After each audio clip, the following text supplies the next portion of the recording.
This is going to be a quite different lecture from the first three. So in the first three lectures, I talked about, very theoretical things, right? So it was all a bunch of theorems. I'll move this here. A bunch of theorems and kind of models and proofs and all the usual stuff. And today, and actually in lecture 3 yesterday, I kind of drew this kind of vision of this big model and very sophisticated setting of tolls and carpooling and everything. And today is going to be a bit of a reality check, right? You'll get a sense of how far we are from that idealized world, but we're making progress, right? It's not like things are at zero. Things are starting to move in the right direction, and I want to show you some empirics, something about what's actually happening in the cities that implement congestion pricing. And the spirit of the lecture today is going to be less about what's kind of the best possible thing. It's going to be more about, okay, when we do some simple things, can we still improve them? Can we get kind of take some insights from economics to make actual congestion pricing better, the way it is? All right, and this is based on the joint paper with Frank Yang, who is now at Stanford. All right, so this is a map of New York, of the central district of New York City, Manhattan. So those of you who may not know, New York consists of several parts, several boroughs. This middle one is Manhattan, where most of the famous New York landmarks are, where Wall Street is and the financial center. So this is really the central business district. And even more specifically, the congestion zone is southern part of Manhattan. So this blue area, the part above, for those of you who do know New York, right above 60th Street, that's where Central Park starts. So that's kind of, if they thought that would be a natural dividing line for the congestion zone. And it's actually going to be relevant for when I start showing some data. This is Manhattan is actually an island, and so the way to get there is through either bridges or tunnels. Here, so this is grayed out. This is New Jersey. Well, last time I showed you this lawsuit from the governor of New Jersey, right? So, so people who live here and here, clearly it's a very good commute to Manhattan. So a lot of them commute there. This part here, that's Queens, that's Brooklyn. These are other parts of New York City. Okay, but even from them, you need to either take bridges or the tunnels, right? So that's a bridge, that's a tunnel, bridge, 2 bridges, tunnel, 2 more tunnels. Okay. All right. So that's the map. Okay, so let me give you a timeline, and the timeline, it's like a wall of text, right? Like one of the first rules of good presentation style is you don't do a wall of text. But here I kind of did it on purpose because just to give you a sense of how painful this is, right? So it's like we sort of have this idea, it's like, oh, I'm going to come up with some brilliant pricing scheme and like the world is going to come to me and sort of do it. I mean, maybe Vicker was hoping for that in the 60s when he wrote his papers on congestion pricing. That's not how the world works. So discussions of congestion pricing in New York go back literally decades. When Vicker was writing his papers, it was already a huge problem, and he did live in New York. Only in 1991 was it even possible by federal law to do something like that, and even still, it's only allowed under the umbrella of a pilot project. Right, so I think that I don't remember the exact number, but there's like 3 pilot projects that can be done, and then you need some change the legislation, but it is what it is. Then, and I mean that was the second bullet point. That's just across the United States. If any area wants to try it, they can do it as a pilot project. It was officially proposed by Mayor Bloomberg in 2007. in New York City. So now we're kind of getting to more recent times. And it just died very quickly. He wasn't able to push it through. Having said that, one thing that Bloomberg did do, which I think is wonderful and something that's much easier politically, and should be replicated by every single government everywhere for every kind of entity, and that is, he said, look, changing something politically is hard, but at least we should be able to share data, right? There is there is no sort of, if you don't want to share data, you're hiding something. That's all the more reasons to share data. So he did. So there is actually amazing data on lots of different things about New York, including things related to transportation. I'm going to talk about this, and it's like publicly available. Like any one of you don't even need to create an account. Just go on the website, like data.newyork.gov or something like that. Anyway, so it died. And then 10 years later, it was resurrected by the governor of the state of New York, Cuomo, and then it really got going. So from 2017 is really when the latest effort got its push. From 2017 to 2023, there was a huge political process. Obviously, there are lots of different stakeholders. There is the state, the city, there is the federal Department of Transportation, there's transportation authorities, there's just a huge number of entities, right? And even at the level of a state, there is the governor and the Senate, and just lots of different things needed to come together. But finally, they came out with the final outline of the plan, which I'll tell you on the next slide what this plan looks like. And initially, it was planned to be launched on June 30th, 2024. And this is going to be relevant because that's when all the numbers they computed and a lot of their documentation for how they computed those numbers and why they did them, they will all refer to that initial plan. And I'm going to refer to this as a $15 plan. I'll tell you in a moment what that number means. However, this was an election year in the United States. And so, this is sort of not officially said, but, all the timing and everything gives me, 98% confidence that that's what was going on. The Democratic Party, Governor Kathy Hochul was a Democrat. They said, look, we don't want to come across as the party of taxing people. So can you please freeze this at least until the election? So right, just 4 weeks before, even less than 3.5 weeks before the plan was supposed to be implemented, she indefinitely paused it, right, with some arguments. And then as soon as the election took place, the plan got resurrected. Okay. And obviously, we know the history that Trump won, and so they actually got resurrected, and they wanted to implement it very fast, so that by the time Trump was in office, the plan would already be active, because the Trump publicly commented on this plan and said that he doesn't like it, that he won't let it go sort of active. Anyway, and on January 5th of 2025 is when the plan actually launched. Now, there was a difference, and again, I'll sketch out all the details in the next slide.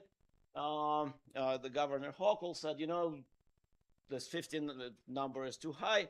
I'm going to slash all the numbers in the plan by 40%. Right? There will be other numbers. I'll show you in the next slide. Everything, all the numerical tolls, everything went down by 40%, although, as I'll show, it is intended to go back to the original $15 plan in a few years. Okay, so this is when it got launched. Now, it's not the end of the saga, although it does look like we're nearing the end of the saga. The Department of Transportation did try to reverse its approval of the plan. So it spent about a year in the court system. Finally, the judge rejected that. He said, it's already in place. You can't remove the approval that the same department gave just a few years earlier. It may get appealed. There are some other lawsuits, including the one from New Jersey, that are still pending. But the plan is active. It's operational, and looks like it's probably here to stay. Like all the judicial decisions so far went in its favor. All right. So what does the plan look like? So that was yes. The bridges and tunnels had codes that were legal, right? Or is that wrong? They did, but they had kind of different economic law. Not all of them, some of them. I don't remember all the numbers, but like the ones from New Jersey definitely had them. Yes. But many of these did not. Many of these were. All right.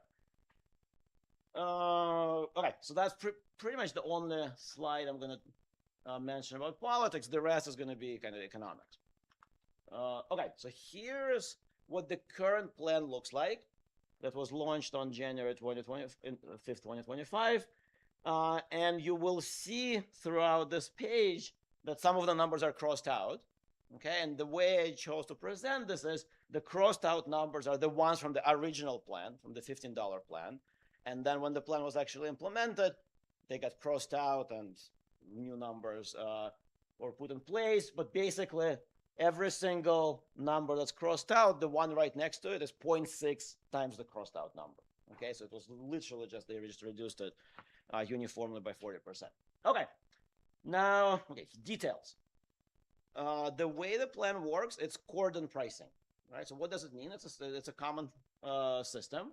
I'll show you in a bit something about London. Basically, personal cars pay only once for entering the congestion zone, right? So the idea is, right, if you enter in the morning, you pay then in the evening when you leave, you don't pay.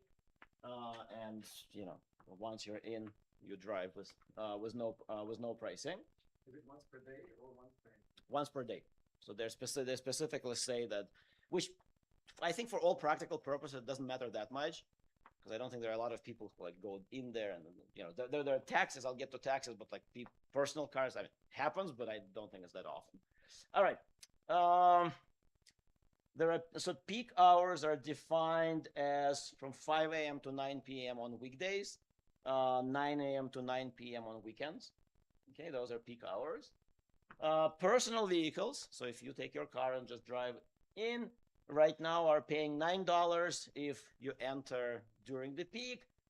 If off peak, right, there are time sensitive tolls, you get a 75% discount, right? So off peak is much, much cheaper, of course.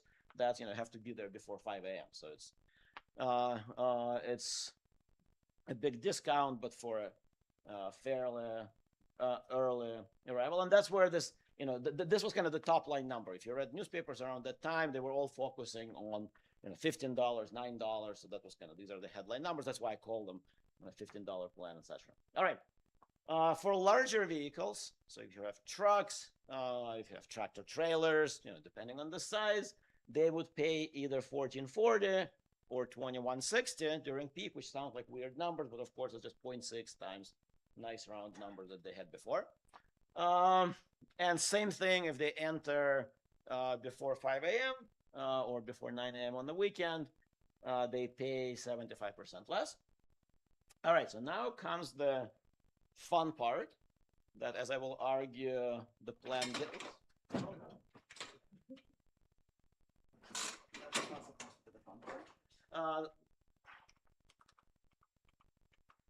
That I argue the plan got wrong, and that is how they deal with taxis and Ubers, okay, and Lyfts. So their logic was the following. They say, look, we don't want the drivers to pay this. We want the passengers to pay this. Okay, and so how are we going to do it? Well, if it's something like, and all the text here refers to the original plan, the $15 plan. So they're like, look, if a car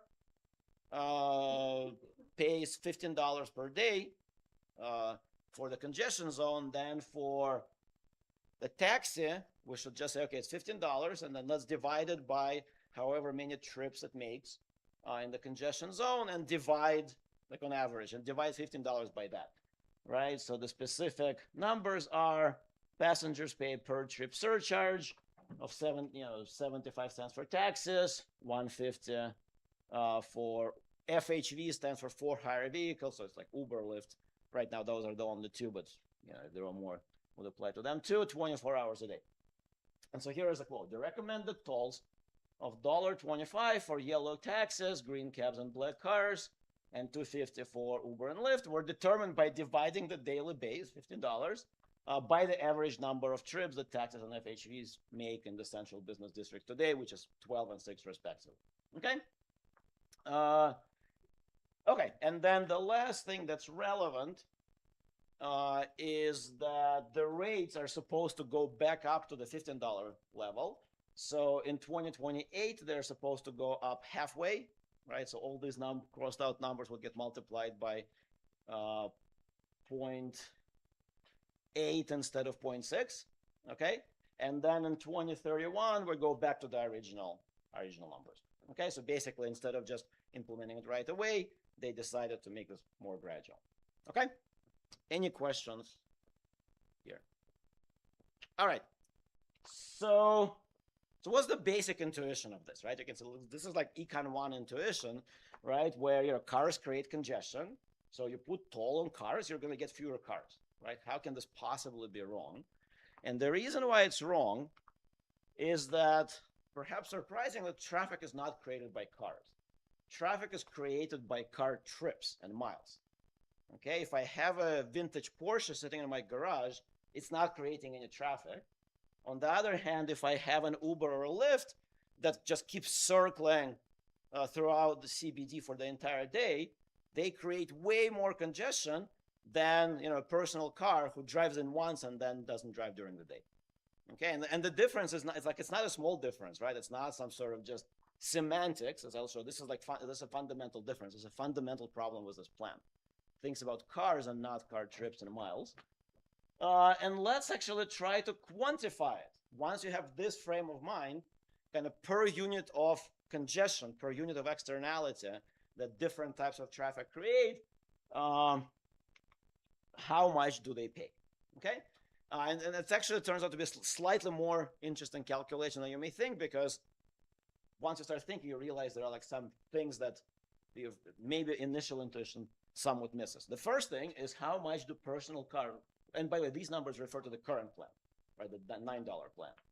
How much do personal cars or commuters pay per trip? Okay, and the answer is $4.50. And the first, like, wait, isn't it $9? Well, no, $9 covers the trip in and the trip out. Okay, so for those two trips, you pay $4.50. Now, of course, there may be someone may make an additional trip, but just from thinking about it, you realize that most commuters, if you just think about your own behavior, you drive to work, you drive home, maybe you will stop by a store on the way back, but basically, vast majority is just 2 trips.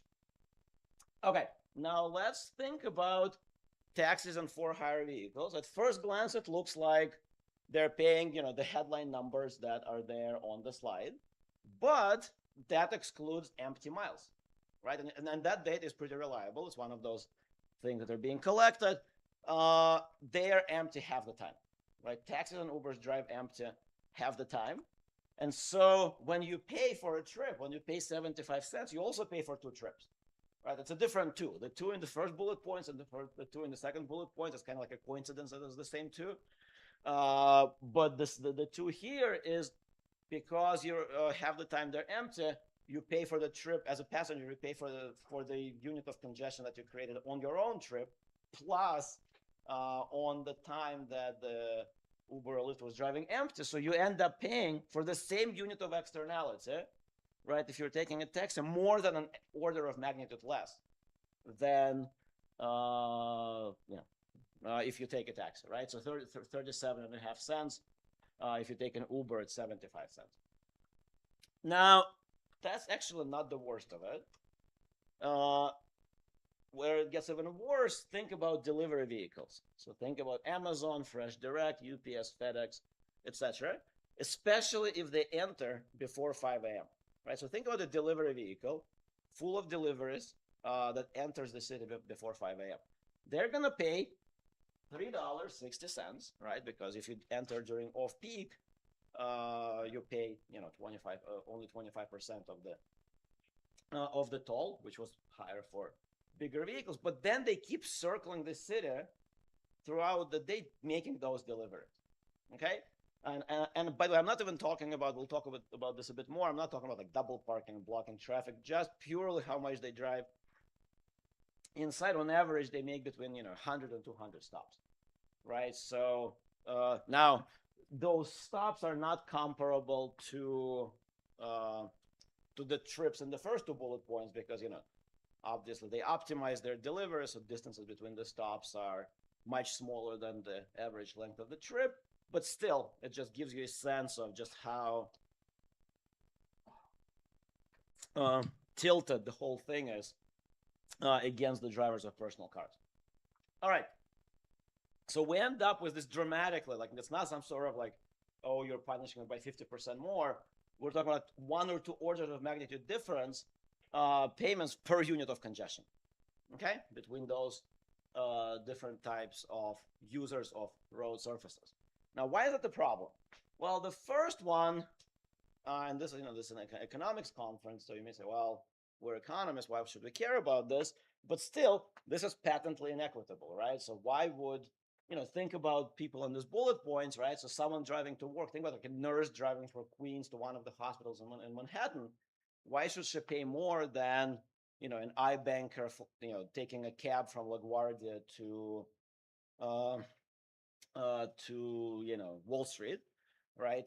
There's just like no logic. Like I don't think if you actually try to think about even if you try to do redistribution, right? It's not clear that people in the first bullet point are richer than the people in the second bullet point. Okay, but you say, well, it's inequitable, but we're doing the best we can. But here is the second problem. Even if you don't care about inequity, this is going to have, because of this, the plan is doomed to have limited effectiveness. You're not actually going to solve the congestion problem. I mean, you may help a little bit on the margin, but you're not going to solve it. And why am I so confident saying that? For that, I need to give you one data point, and I'm going to have a lot more to say about this, but for now, I'll just flag it. Personal cars are only about 1/3 of traffic in the congestion reduction zone. Okay, the first may seem surprising, and maybe the intuition, and maybe that's why it got overlooked. You think, oh, it's all like personal cars. And no, personal cars are only 1/3 of traffic. About half of traffic are taxis and Ubers. And then, the remaining is commercial vehicles and city vehicles and everything else, right? And maybe the reason why it gets overlooked, and I'm going to say again more about this, is that Ubers and Lyfts look just like regular cars. So you don't realize when you see all these cars around that it's actually Uber and Lyft and not driving a passenger and not a regular car. Yes?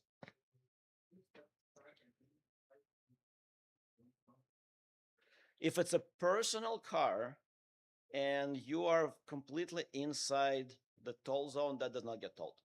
Yeah. The truth is, no one knows. Perhaps surprisingly, I'm going to talk about data later. Like no one actually knows. There's no good data on traffic composition. So no one really knows how many of those there are. Intuitively, it's probably not that much of a problem in terms of personal cars, because if you live in congestion zone and you work in congestion zone, I mean, that's the one part of the United States where public transportation is excellent, right? Like the subways work well. I mean, I'm sure people like that exist. Like maybe if you want to buy something heavy, you will drive your car. But it's my intuition, like I don't have hard data to support it, is that that's actually not a huge problem. Okay. Oh, but cabs don't pay anyway, right? That's the thing. For cabs, for cab. Okay, let's be very clear. This is I want to be accurate. If it's a cab or an Uber, then it doesn't matter if it's completely inside or if they just enter. They pay that surcharge. If their trip even touches the congestion zone, they do pay.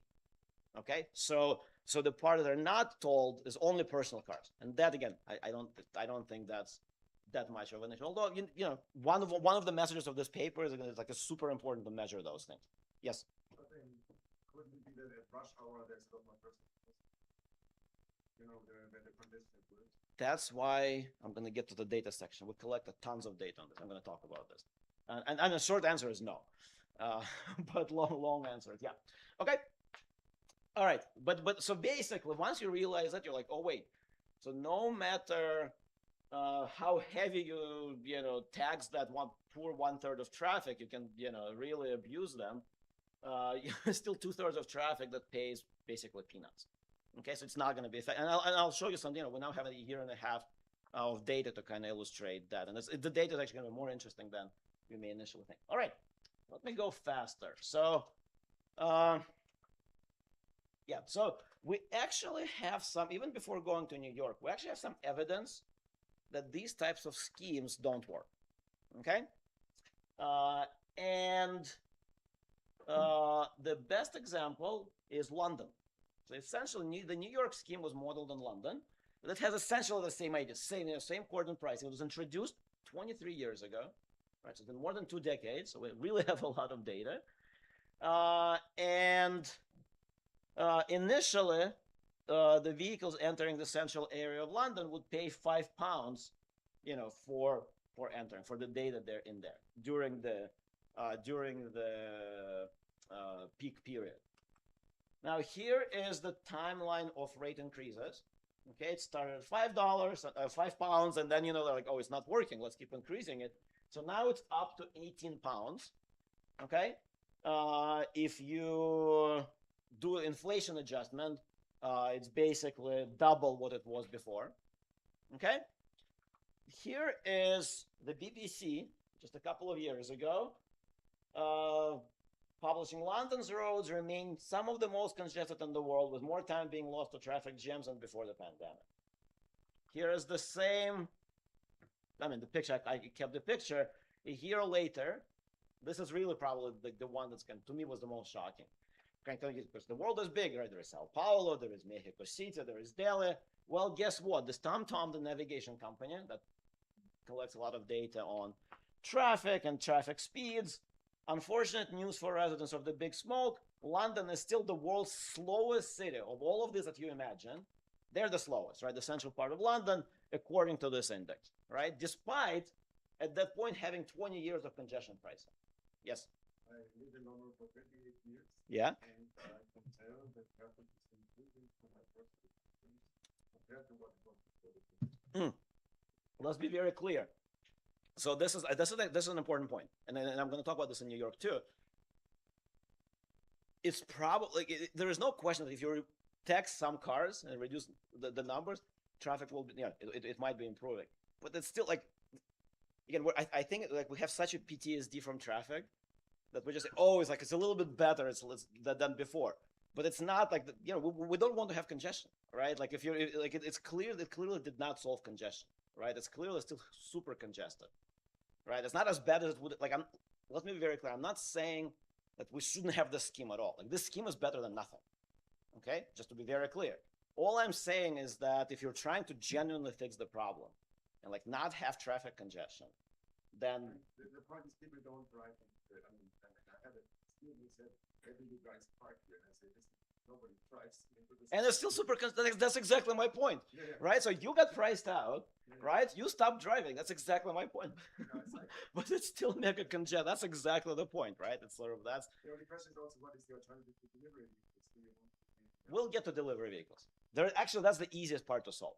The delivery vehicle, that part is going to be it's just, yeah. We'll get to that. But I think you're asking all the right questions. Your reaction is exactly right. So like I think the meta point of the paper is not, I mean, I'm going to propose a specific plan and we're going to talk about it. The meta point is, if you actually want to solve congestion, you have to think about traffic composition and think about what's the right thing for each part of that traffic composition instead of just slapping some coordinate number and just like mechanically doubling it. So that's sort of, which I think you're kind of saying the same thing, but from a different angle. Yep. All right, but I think your anecdote that like no one drives in there, that's exactly the point, right? You don't want it and it's still congested. Okay, right. I mean, it is really ironic. Like no one drives, but it's still. How could that be? And like that's actually very easy how it could be. All right. Oh, and I should mention they have the same exact thing with Uber and taxi, where I think taxis don't pay anything at all. because they're viewed as part of the infrastructure, and we can talk about that. And Ubers and taxis. I mean, they used to not pay any. Ubers used to pay nothing, and now they also pay similar idea, where it's like the same kind of top line number divided by something big. Okay, so now we say, okay, so we, what should we do? And it's like, well, I gave you this lecture last time, and there is, you can think about Pigouvian taxation, some variation of this. Let's just do that. Well, the problem is that this New York City looks like this.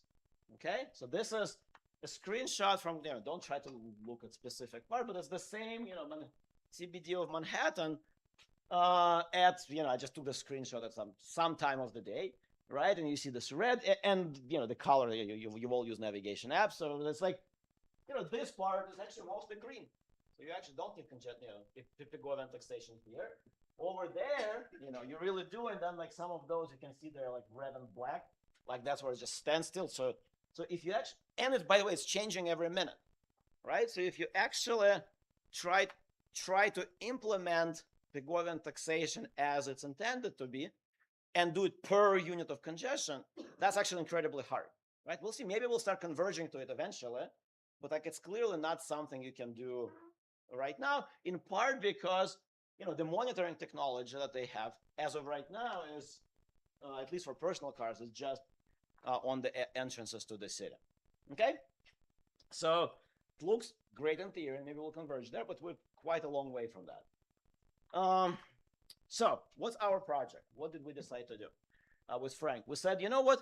I mean, on some level, we do want to get closer to this, but we want to do it in a way that deviates as little as possible from the current plan, right? We just want to fix like the most glaring issues, keeping the solution practical, compatible with the current laws, and meeting the original goals, right? So in a sense, the way you can think about what we're doing is, the lecture I gave you yesterday is like we're somewhere over here. The actual congestion pricing is like somewhere over here, right? And we want to move a little bit in that direction, but in a way that sort of it's better than just standing there and hoping for jump immediately to that. And in particular, we wanted to actually be potentially implementable there, in 28 instead of raising all the rates, and we're still wrapping up some data work, but hopefully we'll be done very soon, and then we'll try to convince the regulators to at least think about it. Now, what's very important, it's not just New York, right? Because like these types of pricing schemes are getting more common, and on some level, like I know the entire U.S. is looking at New York, but I think more broadly, the whole world, all the congested cities are looking at the experiment. So it's kind of important to get it right. Okay, so we think of this as potentially applicable much more broad. All right. Now, what are these practical constraints that we're facing? Well, it turns out that if you read the law as it's passed, right, which we don't want to change, right? Because if you want to change the laws, you have to go back to, and I'll go there, right? You have to go back to this wall of text, right? If you think about this like as a video game, we're over here, and if you want to change the law, you have to go all the way up there, which we don't want to do. And the law currently says that, in fact, for passenger vehicles, you're not allowed to charge them more than once per day, okay? For the purpose of entering the central business district. So the law is actually quite explicit for personal cars. You can play with the numbers, right? It doesn't say that like different bridges and tunnels can't have different fees, but it's very clear that you can't do like Pigouvian taxation. You can't track them through the business district. Like that you have to stick with. And the second thing is, because they took out huge loans to pass this and to build the infrastructure, there are some annual revenue benchmarks that they require. And so when we do, like we could have, I think there's a lot more work to do. By the way, both the last lecture and today's lecture, I think for lots of people in this room, there's lots of interesting work to do. Like we're not saying that we solved everything, and I think we have more open questions, way more open questions we created. So we're not going to ask in what we're doing, like what's the best thing you can do, right? The best thing is like over there. We're just like, can we do a little bit better than the current plan? And so what we're going to try to do when we calibrate our plan, we're just going to try to match the revenues of the current plan. Okay? But you calculate what the facility will be all day and you charge them at the end of the day, is that once a day? Or? I don't think so. I mean, it would get litigated. I think the fact that it says, like, this is direct language from this. So your interpretation is as valid as mine. But I think when it says for purposes of entering the central business district, like, I think any competent lawyer will be able to say that you cannot track them after that, because it's like, it's very specifically, that's what you're paying for. Okay. So some observation. I mean, the most important observation I already made, that personal cars are 1/3 of traffic. But the second one that's related to that is that they have fairly comparable travel patterns, right? So it's sort of, I mean, clearly different commuters are different, right? Someone travels across the whole Manhattan, someone else just travels a little bit, but like, they don't have dramatically order of magnitude different patterns, right? Most of them drive to work, park their car, do their thing, and then go home. Okay? So in fact, the externalities they create are fairly comparable, right? Like, I'm not saying they're all the same, but it's sort of okay, given that they're only 1/3 of traffic, and none of them is creating massive amount of externalities. It's okay to charge them once per day, right? So that part of plan we're actually not going to change. Well, this is, the law says this, only 1/3 of traffic. Let's keep this. Now, where we will make differences are for commercial vehicles, taxis, Ubers, delivery vehicles. They have wildly dissimilar patterns, right? And so and they make up 2/3 of traffic, right? So there we really need to do this Pigovian thing, or at least get closer to this Pigovian thing. And here is another piece of great news that makes it all so practical and like totally doable. All of these fleets, or almost all of them, at least all the big ones, they're already being tracked, right?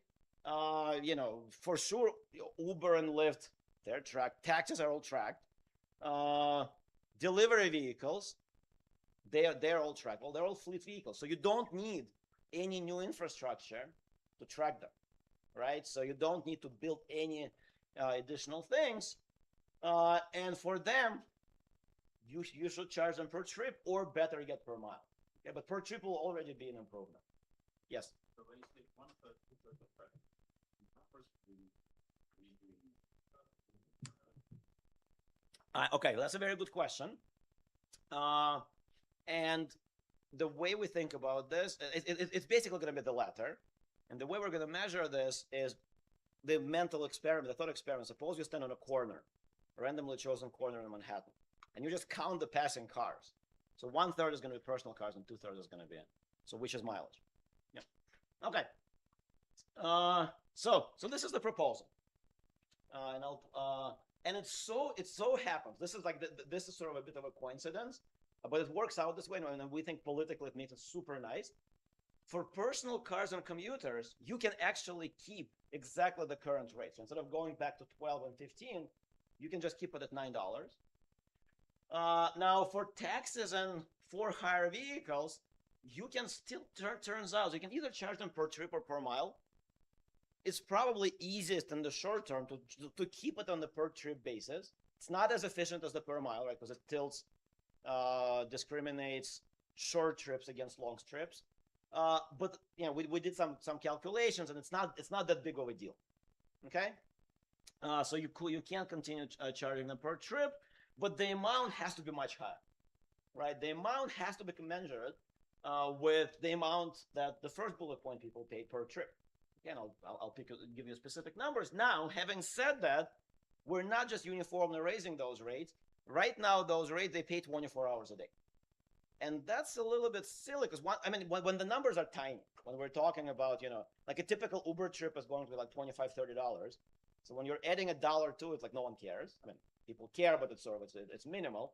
Once you start putting the real numbers there, it actually becomes important to only charge those fees when you do, right? When someone is going home from a bar at 2 a.m, we do want them to take an Uber or a taxi, and there is no reason to have that surcharge on them. So we're just going to stick to the same hours and during this off-peak hours, we're going to reduce this to 0.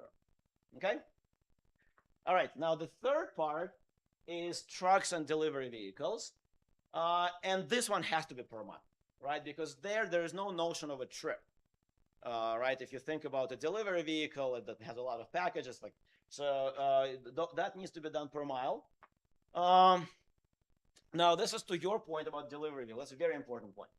So for those delivery vehicles, you really want off-peak hours tolls to be 0. And why is that? There is a fundamental difference between delivery vehicles and personal cars and taxis and Ubers. And that is, if you think about shifting things in time, for personal, if I go to work and you say, oh, why don't you go to work at 3 in the morning? Well, that's kind of crazy, right? So it's really hard to move me. It's the same for Ubers and Lyfts.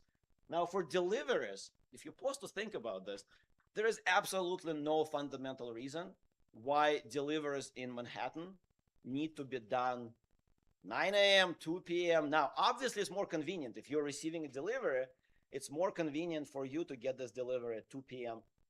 Than at 2 a.m.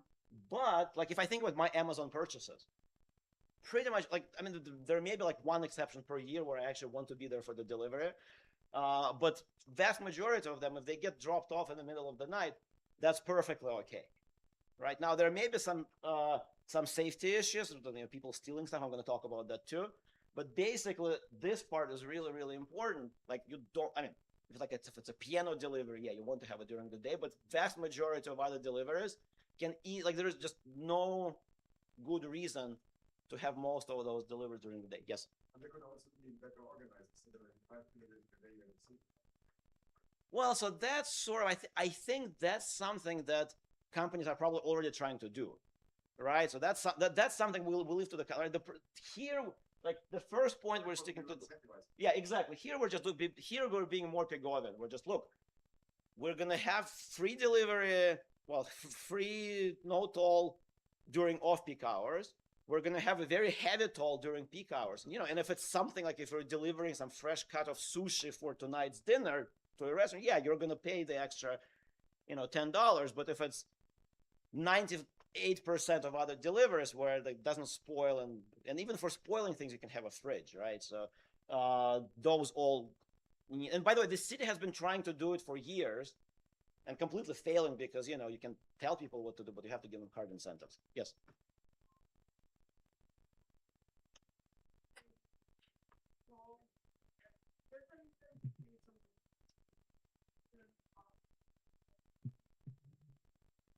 So yeah, so that's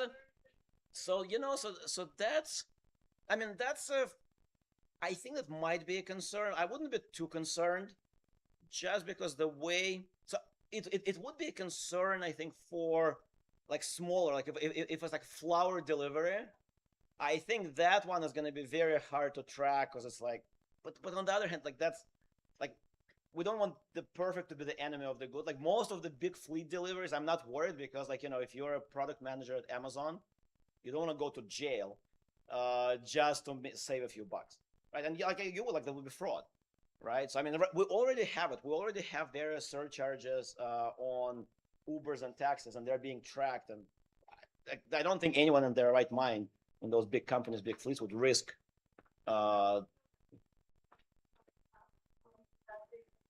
absolutely, you will require this delivery. Absolutely, you will require those. Yeah, so vehicles are tracked by those companies, but that's already happening, right? If you go on the New York website data, they have.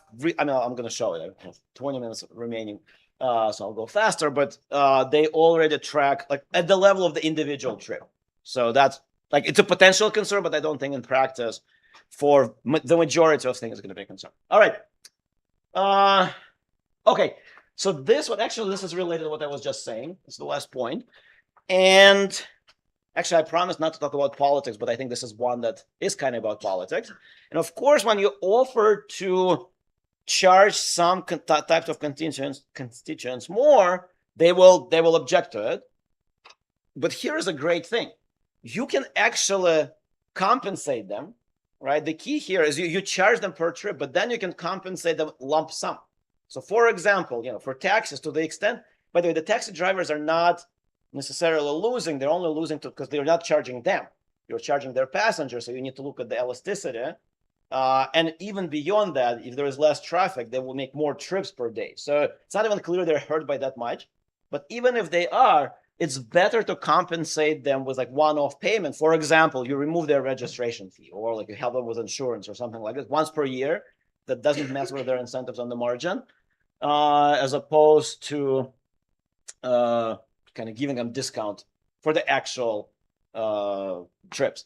And then here is the program that I was talking about, New York City Department of Transportation, of our delivery incentive program, where they try, like they say, oh, we'll pay for your safe boxes, we'll pay for your equipment that when the car backs up in the middle of the night, it doesn't beep. So things of that nature, all of these one-time fees can be financed out of the revenues you generate through this Pigovian taxation.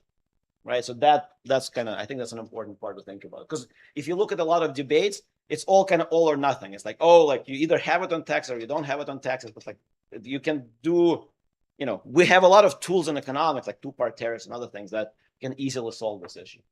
All right, so in the paper we consider, I'm going to go through this very quickly because I want to show you what actually happened.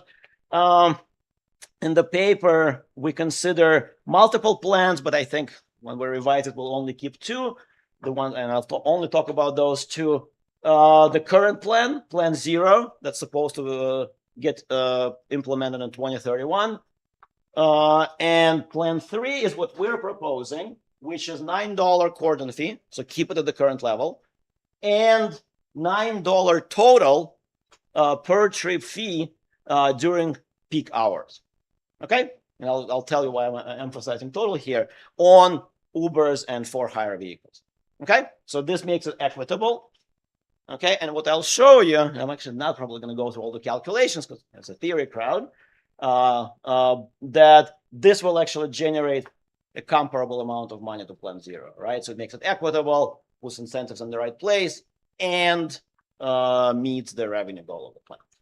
All right, so not going to go through this in detail. I'll just say to estimate all these things, to calibrate them, we take trip and taxi data directly from the website. Really fantastic data. Empty, 50% empty miles have been well documented. There are some numbers on personal cars. The hardest number to get, because it's not a kind of objective number, it's something you have to estimate, are various elasticities, right? If you increase the price by 1%, how much will demand shift? So we use some elasticity, and in the paper we have some robustness section where we see if it's twice that amount, if it's half that amount. Turns out it really doesn't matter that much. We put all of that together, and we're gonna skip this. And basically, all we do, like don't even look at these formulas. I mean, they're there for to show that we've done the work. But I'll just explain what we're doing. We just assume, like it's the simplest possible model. We just say, look, there is some demand from personal cars, and the elasticity we assume is negative 0.6. This we get it from the data. So if prices on personal cars go up by 1%, the number of personal cars is going to drop by 0.6%. Okay, so all of these things is just like constant elasticity of substitution. So we do that for personal cars, and then that allows us to get the revenue from personal cars. Okay, that the toll will generate, right? So it's like whatever that number is times 365 days times the average toll we're paying. Okay, but the one thing I want you to look to notice here is that, and actually I went through this too quickly, but I guess you can see it here. If you look at the number of trips by personal cars, it's about 300,000 a day. Okay, the number of trips by taxis and for-hire vehicles is a little bit higher than that, and this is pre-congestion tax. So it's about 320, okay, per day. So they're kind of roughly equal. There's a bit more taxis and Ubers.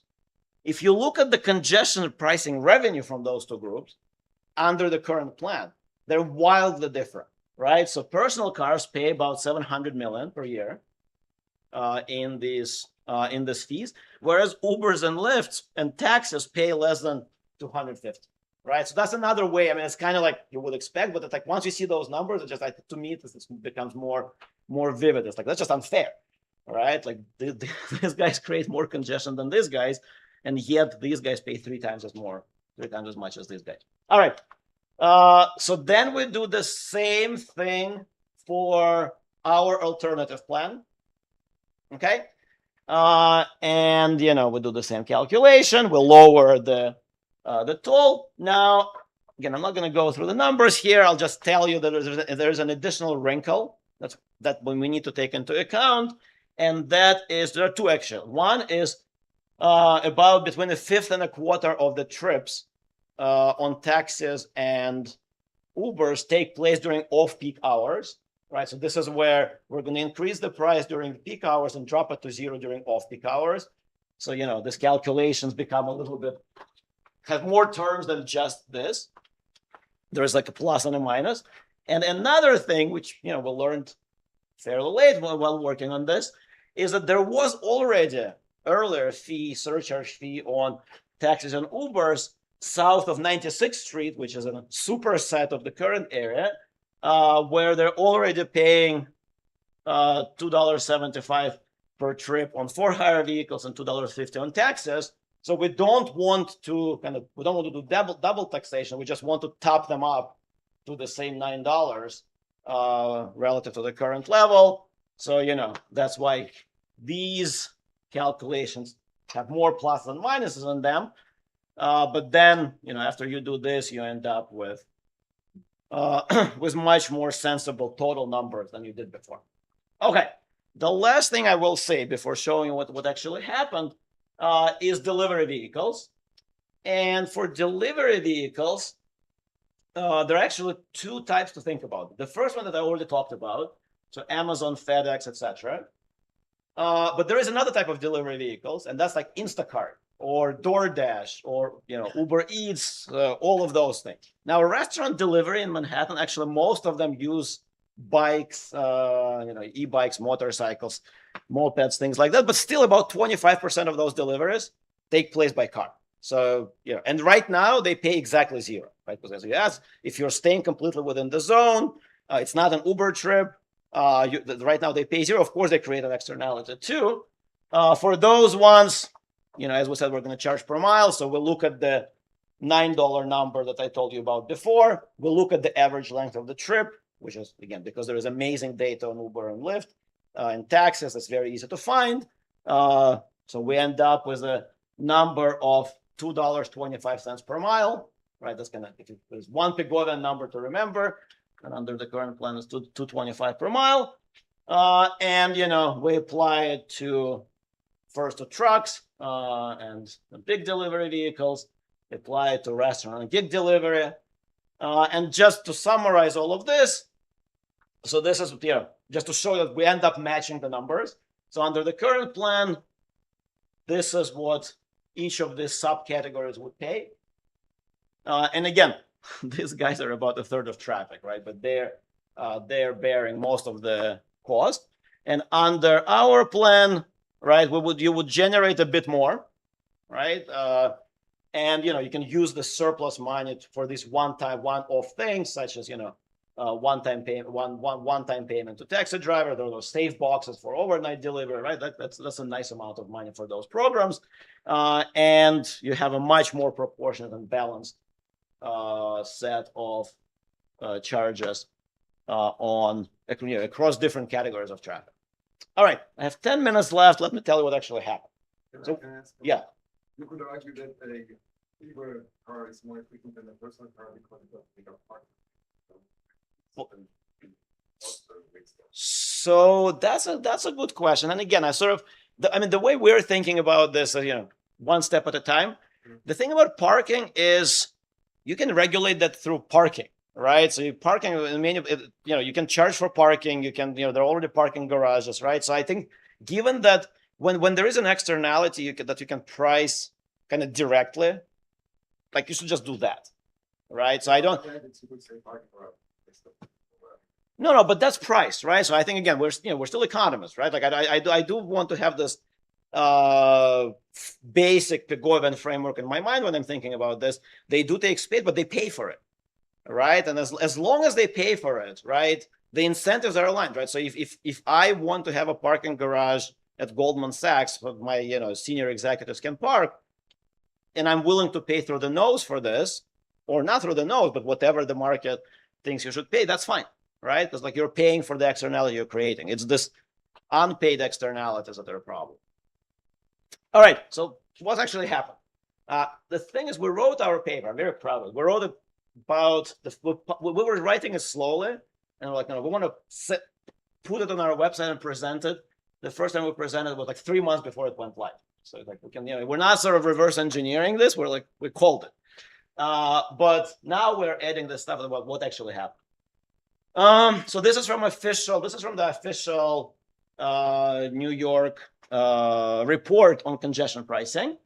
A lot fewer cars entered the central business district between January and October. So exactly, definitely a lot fewer people are going there.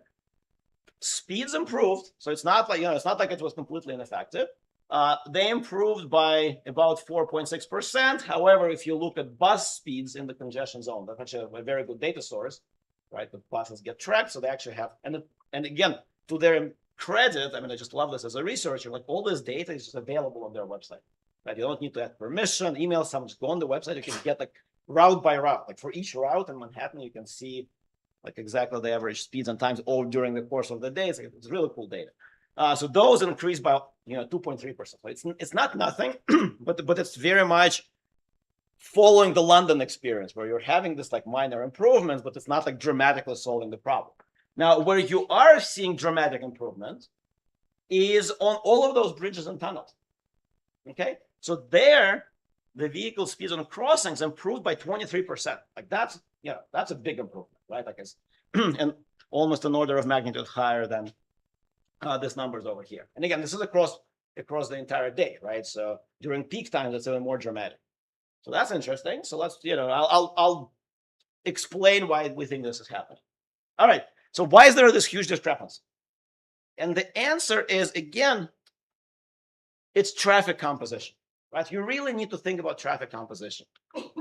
So think about traffic composition within Manhattan. I'll show it to you in a moment. Well, it's 1/3 personal vehicles, 2/3 everyone else. Now think about traffic composition on bridges and tunnels entering Manhattan.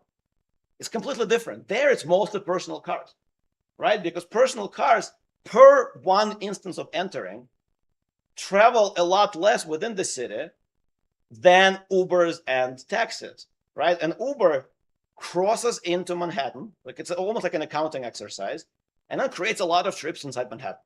The personal car for the same entry creates a lot less traveling within.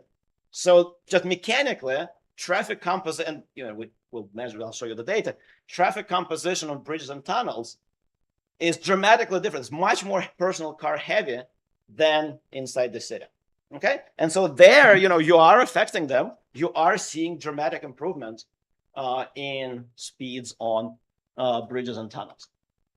Okay, now kind of in line with what we're saying, right? There was no effect.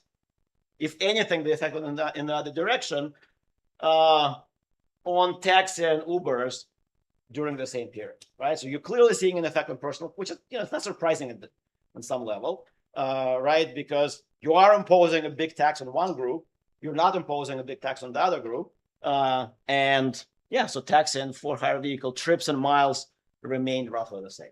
Okay, no effect. Okay, so the last thing I will tell you is something that no theorist should ever have to do, but we had to because it turns out, so we kind of say, look, the traffic composition is super important, right? And it turns out there is no data on traffic composition, right? Like no, I cited a couple of studies, but they were either super old or like one of them was literally just like one guy like standing on several corners, and like this, he actually inspired us, right? So like it's doing this counting exercise.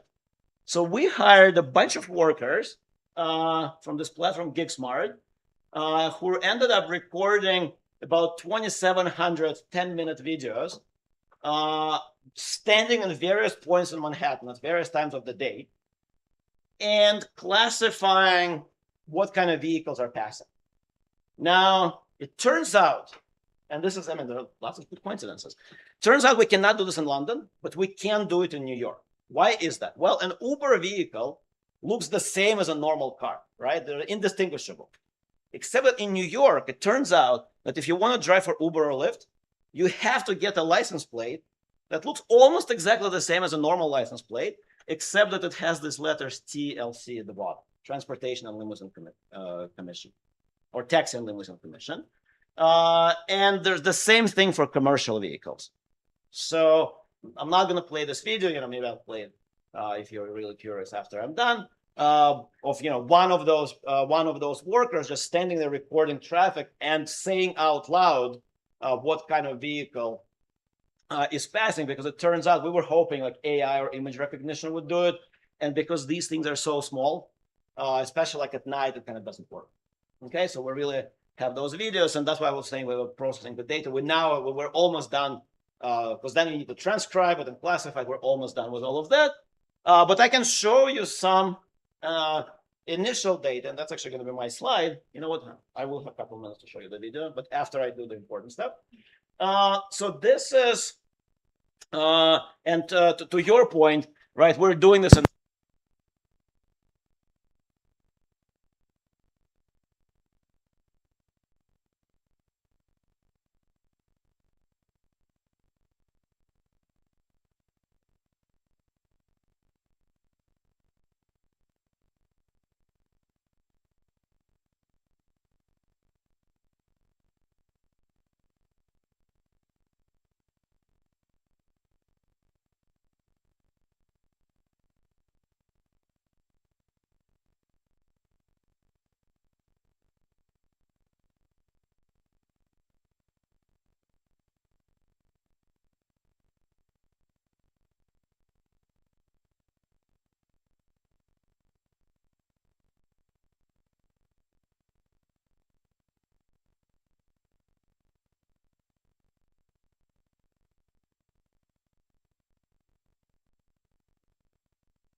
of all the traffic. Okay, and that's sort of will explain that if you're just if you're just applying this congestion fee to between fifth and a quarter of a traffic, you're not going to get a dramatic improvement, and you're going to go back to this London picture. That's it's better than nothing, but obviously nowhere near what we would like to see from an effective congestion pricing program. Yes, question.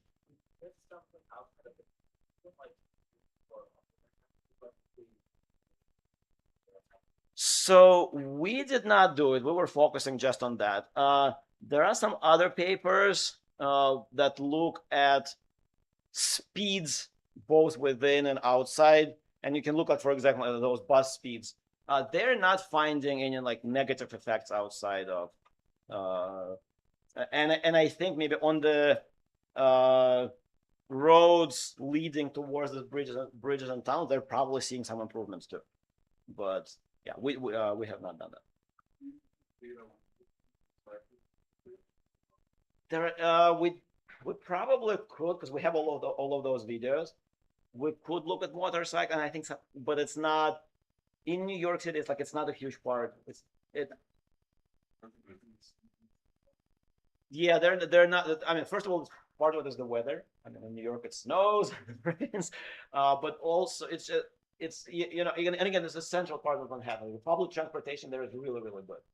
So, I mean, they do have like city bikes and motorcycles for deliveries. They really do. So I think my guess is the majority of those are the delivery vehicles. But I don't think their numbers are high enough to meaningfully impact congestion. Like again, in the spirit of like, what's the first, like, if we were to change one thing, right, instead of going all the way to optimum, it's like, what's the kind of biggest improvement we can get from one change? Like, I don't know, motorcycles would make it, like much further down the road. All right, thank you. Real world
We can wait only 3 minutes so more people come.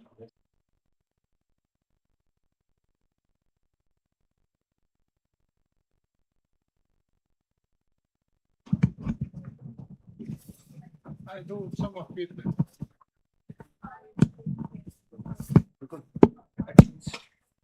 Hello, can you hear me? Okay.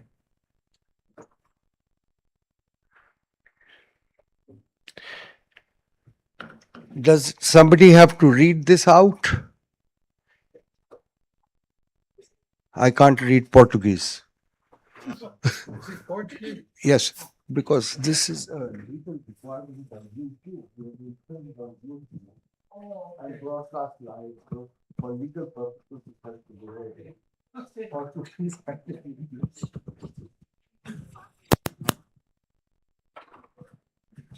I read that aloud and then you can read that and then Yeah.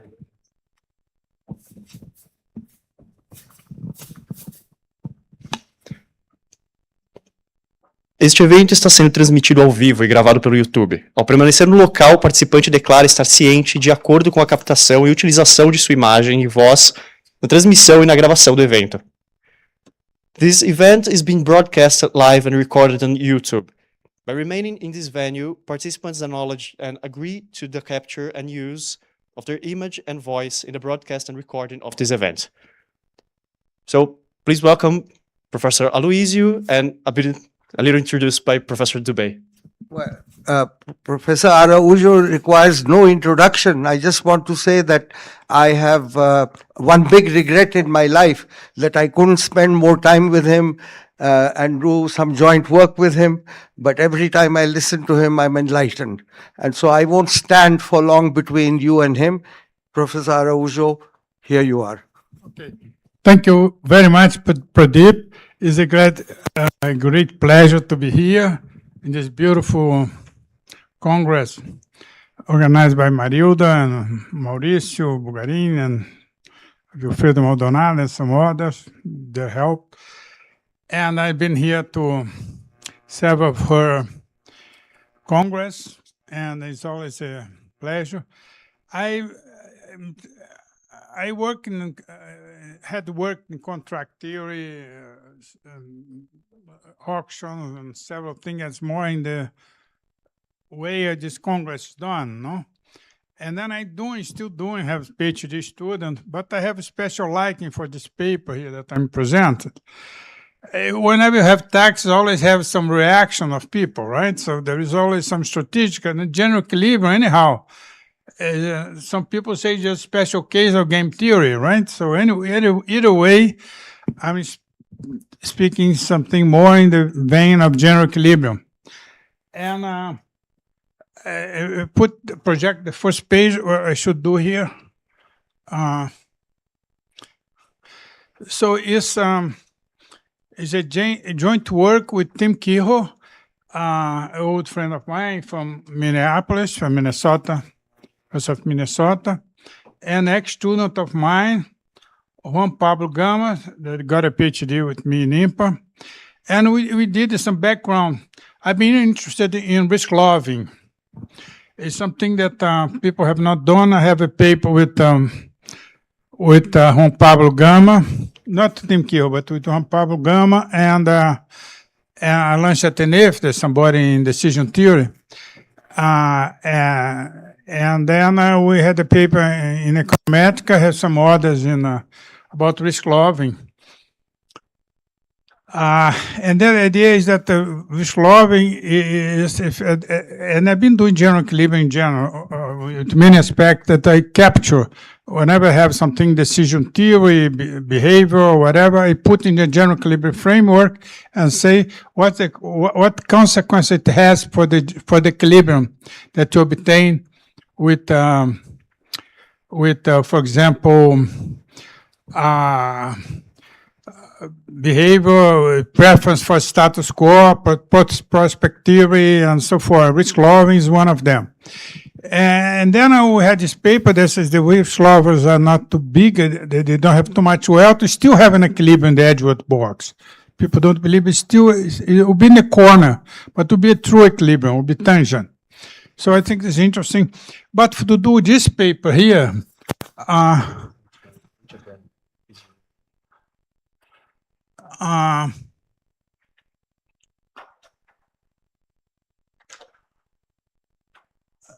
oh gosh, I don't know. I said it. I sure it's one of those. I will go upstairs and get it. Yeah, it's called inequality and redistribution with risk loving and risk averter. So the title.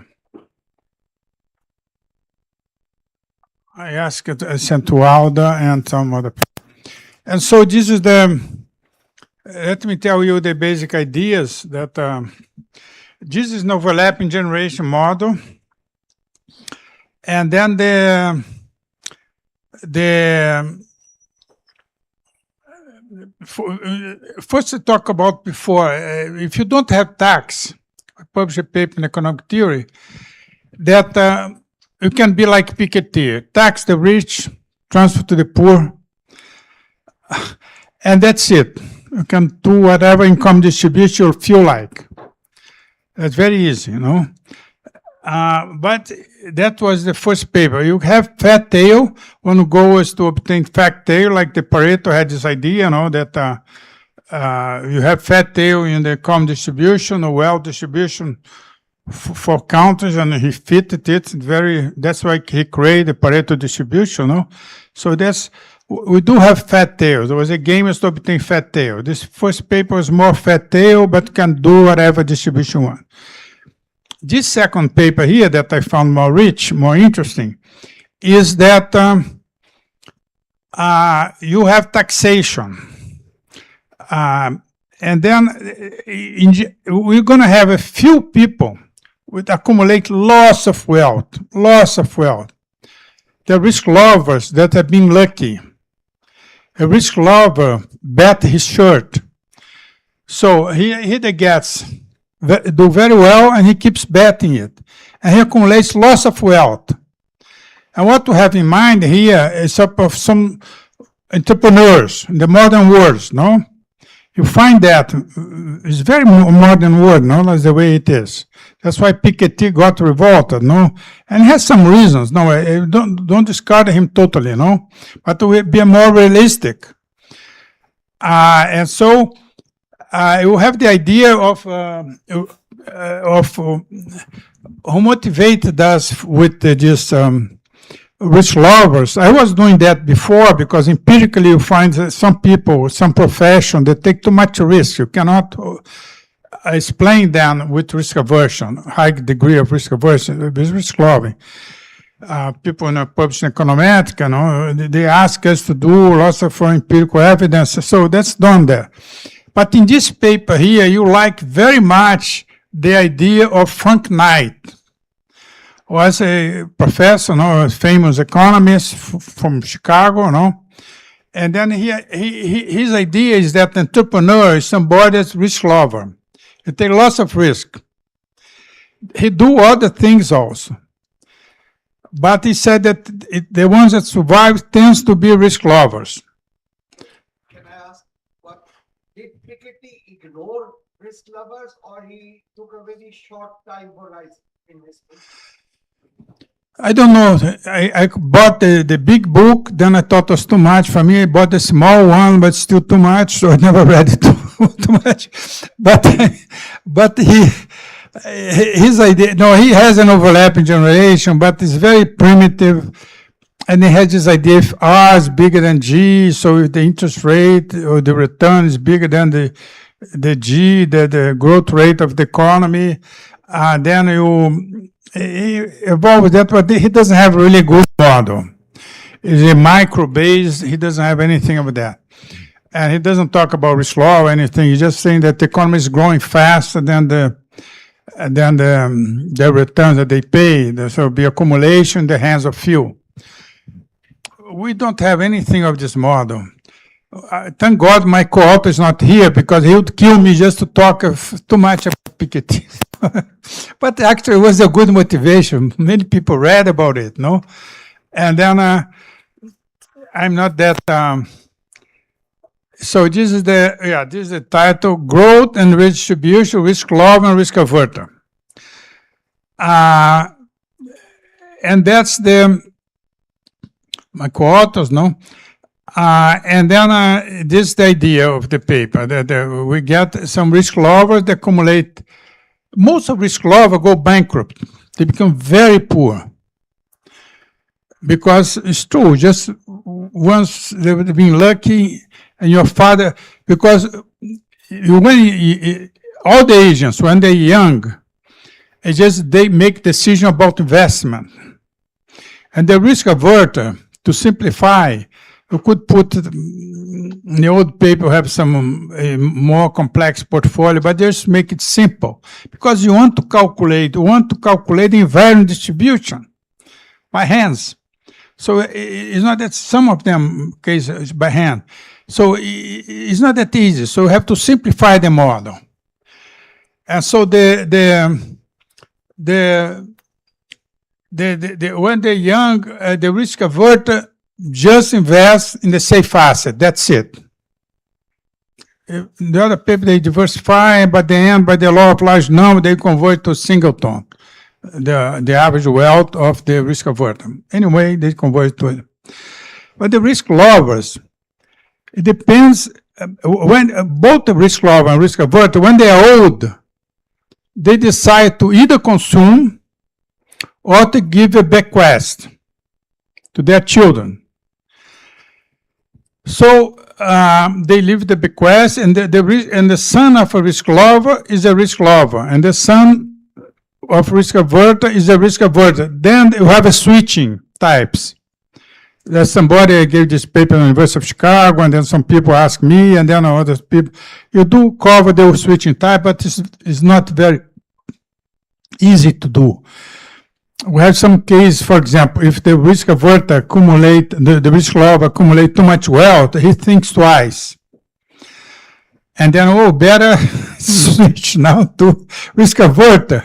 Those are the people that Piketty hates, right? Because those are the idle wealth, the old, I like to call it the old money.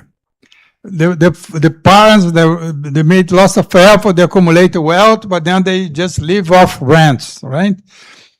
And then Piketty goes on after them. And actually, I have a picture that is not totally wrong, because, for example, the case of California and Europe. Europe don't have much innovation. So if you tax them, innovation is not happening too much anyhow. But California, where they hold this Silicon Valley, if you tax them, there'll be much less growth being created. Who creates growth is the risk lovers. So that's the idea. You see the mechanics. It goes back, and then you put the welfare function of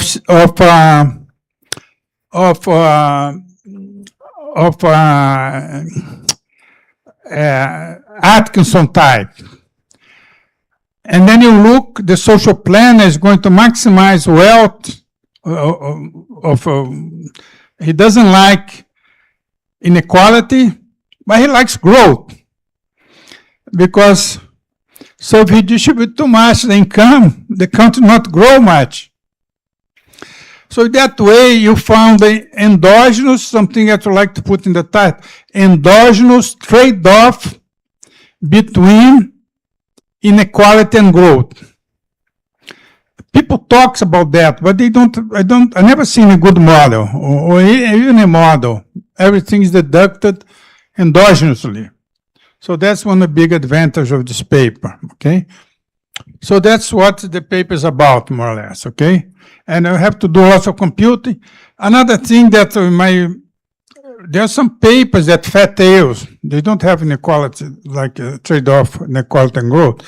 But some people that just fat tails, but they calculate the branching process in the distribution of returns, and then find that, well, I was used to be a probabilist. I don't like to do this thing. something that do by hands whatever you have to do. If not, you put something artificial in your model, okay? And that what's driving is here the fat tail is the economic activity of agents. They're making the decision that leads to some of them to be very rich, okay? So to get the invariant distribution, don't have to map this in some terms of it's done by hands. But if you want to see theoretically, some of you are theoretically oriented, it's like you don't have formally a barrier a reflecting barrier at zero. What you have to do is to tax people that have the risk lovers that were unlucky, so they're going to get zero. You don't have endowment in this economy. So you get zero for their children, so the children disappear.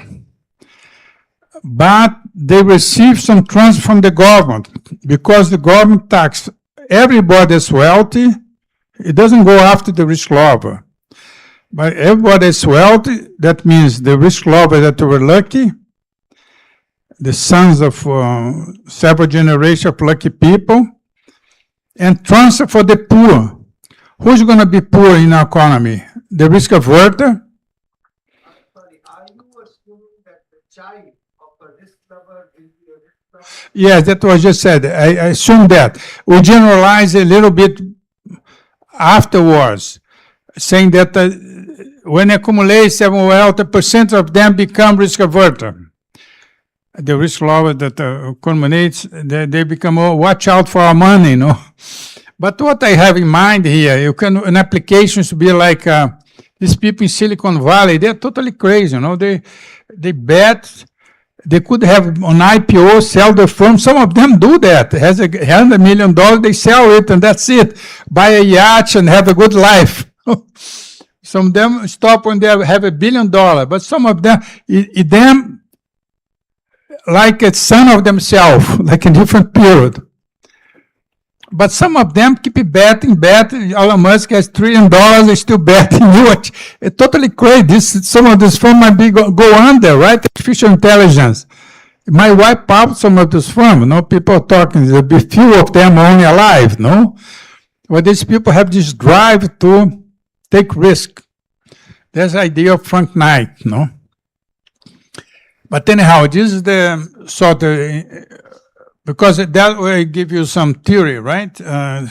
So develop a simple dynamic generally model of growth and wealth accumulation with overlapping generation. There's a continuum of dynasty that are risk averse and continuums that are risk loving. Dynasties are linked by warm growth bequests. The individual, the agent, doesn't care about the utility of their offspring, but he just wants to give some wealth for them. Entering the utility function only because they like to give wealth. But if not, to having chain of utility is much more complicated. There are lots of tricks here. For example, you don't have production. I'm telling you now. But you have the asset structure such that, because you start messing around the production, forget about it.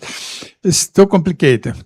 But I like general equilibrium, just almost like just the production is reflected in the asset structure.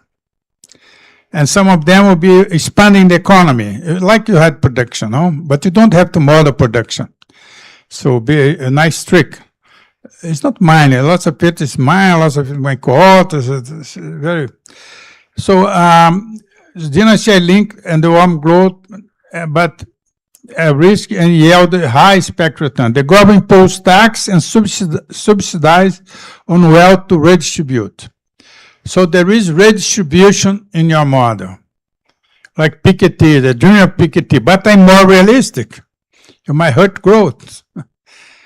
Our economic environment is simple, so you can characterize the invariant distribution of wealth in the unique balanced growth path to study the trade-off. In the future, there will be a balanced growth path. To study the trade-off between growth and inequality. and the social wealth function of Atkinson. Except for initial old, in the beginning, overlap always a little bit different than the other. It's technicality. No, it's not. But there are two types of assets. A safe asset gives a return of RR, with probability 1. No, sorry. No, there is a risky asset, gives RR, R or risky, gives with probability half, gives 0, and with probability 1/2 gives RR.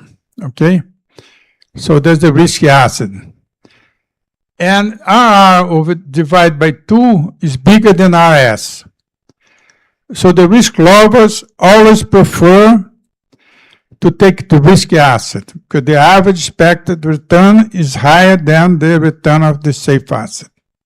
It's very simple financial structure, you know? And risk avert invest only in the safe asset. O que é de interpretar? I was in IMPA once. I invited Araújo to give a talk. I look a lot to see if I could find it. I never found this paper by Araújo. I don't think he ever submitted, but I remember because in front of me. And then he was talking about some work that found in Mosca. It was Italian political scientist. They say that the wealthy people, about their high return assets. You see that all the time, right? The people go to country clubs or go to, for example, special club in New York or Silicon Valley, are invited for certain parties. No, they have this privileged information. That's an old idea. And Araújo wanted to develop on that. I never saw the papers, a pity. But something we could interpret also. Instead of risk lovers, the guy has access to this special type of investment. It's a very good deal of them. It's like a segmented market, and the others take the risk. Who has a paper on that? It's very interesting with some of this idea, but it has two risk averters. It's Lafon and Kilstrom-Lafon. It's a very beautiful paper. They cite they cite Frank Knight, okay, and then the less risk avert become entrepreneur, and the more risk avert become workers. It's like the formation of who is become the worker and who becomes the entrepreneur. But we radicalize risk-loving. The way I love risk-loving is because I don't have to follow all the paths. To do the probability to follow all the paths is complicated. Because once the guy lose one generation before lose, forget about it, go to zero, living off government transfer. And that happens a lot. Lots of bankruptcy among entrepreneurs, no? Entrepreneurs lose a lot. No? If you look in Brazil, Brazil is worse, but most of the firms disappear in 1 year, something like that. So it's very... in India, there have been some billionaires very recently in the IT world who were poor. They were not rich. They have become rich. Yeah. Yeah, but some people still take risks, right? But anyway, or then they have access to higher returns. I have just two interpretations. No? One's more sociological, whatever, and then, but they give this. Any positive tax rate on wealth ensure the distribution of wealth among agents converts to unique invariant distribution and along a balanced growth path with endogenous growth rate. The growth rate is endogenous, depends how much wealthy people there is, and then how much, in general, half of them will be successful, half of them will fail, because half and half for each state of nature. But they always bet the shirt, so whatever they inherit, they bet it.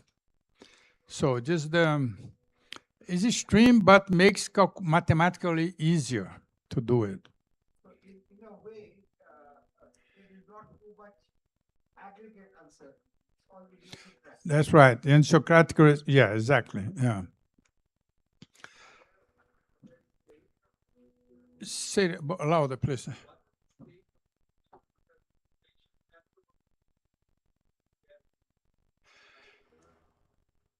Yes, there is, but it depends also on individual. There is an idiosyncratic risk. Yeah, there is a basic state, but then the Socratic risk that yeah. So, wealth tax and subsidy reducing. If you don't do that, all the wealth, don't tax people, all the wealth to be accumulating just one guy. No?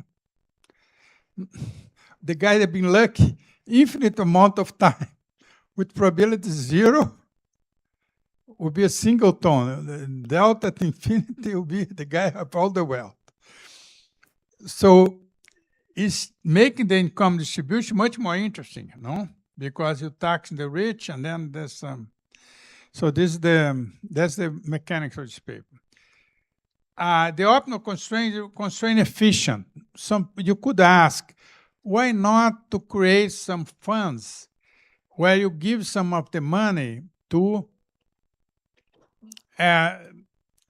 of the risky asset, somebody do a fund and gives back to the risk averter. Risk averter diversify, create another market. I don't allow that. If you want, if you don't, I'm not convinced. But one possible explanation is this: what happened in Chile. In Brazil, no, I work in all the governments and helping everybody. I don't have vote in anybody, but anyhow, I was involved there in the reform of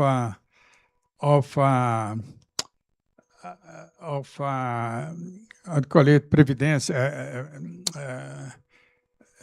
security, social security.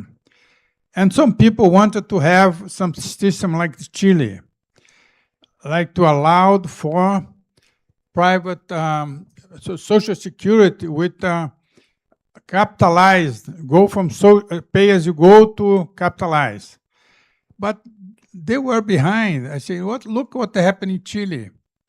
People were, by the time they retired, they look what they had. They have to 1/4 of a salary, minimum wage, half of minimum wage, because of what? People that managed those funds stole the money, paid themselves very good rate, put propaganda. No, come to our, it's called, there is a name, Spanish name, I forgot. Those funds, no, they compete against each other and then get, come, your work, come to my fund, I return, and you give a high return, but actually there's nothing there, like the master bank, right? Fabulous return, but there's nothing there. And then they go bankrupt. Say there are a lot of stealing. It's very hard to do a system like that. Anyhow, it would be very impossible. That's why I advise a student to do notional. I'm going off the track now. So he got a prize from the Treasury, Brazilian Treasury. My student that had a plan. If you do something, do the social trade, because there is not a fiscal problem. Can you imagine the size of the fiscal problem to go from, you can do in Pinochet times, because the dictator can do anything, but not in normal time. And Brazil, the size of the debt that they had, I mean, it would be crazy. Anyhow, but was a failure beside of it. In Chile case, they changed to a system, because they don't create this type of fund, a new market. There's a way, there's another explanation for that. Some people in Minnesota wrote some arguments. One is an Indian guy, Amal. You see, one is Amal, another one is Chari. Two Indians. Amal is Indian also.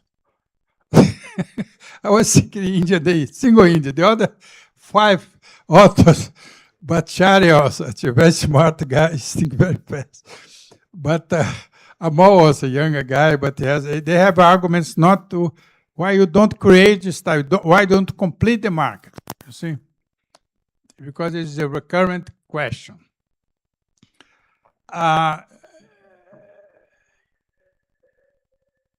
And then recently there's somebody, this was my ex-student here, but I never read this paper. It's another paper that goes a little bit along our lines, okay?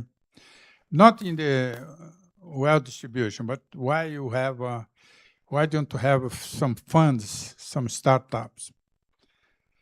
So for the mathematical basic model, date 1, 2, 3, countable number of dates, right? Each date there is a past. What happened S1, that means all these trees that's been formed up to that date. You see the mess there is to follow, to do the probability of all these returns, very messy. But I'm going to show you what's the invariant distribution in our simplified case. There's some realism. Bet your shirt, no? It's bet to reality. So each time there is two possible state of nature next time. But besides that, there is in Socratic risk. And all agents live 2 periods. The initial I don't care, but so all these assumptions already mentioned. An agent receives a bequest in the first period of life and decide the purchase of asset. In the second period, an agent decides on consumption bequest. And there is a wealth tax. You tax whoever has above the average, the per capita income, the per capita level wealth level, and income is the same because you want one good also. Whoever you get taxed on it and receive the positive part. So whoever is above gets some net transfer. Whoever is below get the positive transfer. Now it's very clear, and the transfer depends how far away from the average. So it's like increasing marginal. The marginal wealth tax and the wealth subsidy are very simple. So we have to compute this all. Right? Later on, you find different types of tax consumption, more or less the same. The results don't change. But this is more clear now that Piketty wants a wealth tax, right? So the utility functions, the one is a concave utility, right? I will write the risk averter have this type of utility, right? You just put this Cobb-Douglas, whatever. Is between today and tomorrow is linear, but tomorrow is Cobb-Douglas. And then the risk lover, there's a gamma bigger than 1. So that may risk averter, risk lover, sorry. Uncertainty does not occur between consumption and bequest within a state. It's just across states, between the states. Risk lover can invest, and so in contrast, risk averter can invest only the state's asset. What's the budget constraint? Risk averter has some wealth. All this portfolio has to be small or equal to their wealth, no? What they receive from their parents. And then next period, he leave bequests. So you have a risk averter, you receive bequests from your parent. And then next period, you consume or leave bequests to your children. And then you get tax. Or then get a subsidy. Typically, there will be a small group of the rich lovers that be extremely, all the wealth between, not a singleton, but with a small distribution of them. The risk of the average middle class will be getting all transfer from government. Very radical, but can do things. And it's not totally, you see, that's not totally off the US case and so forth. And the risk averter, the rich lover, the same thing as the risk averter, okay? And some of them is always going to receive a transfer from government, the ones that fail, your foreign fail, because you don't have endowment in the economy. You just, your endowment in the first period is whatever you receive. Your income is whatever you receive from your parents. the other papers published in ET for a while, you have just some endowment, and I mean, here you have to simplify maximum so you can do the calculations. And then what's the equilibrium?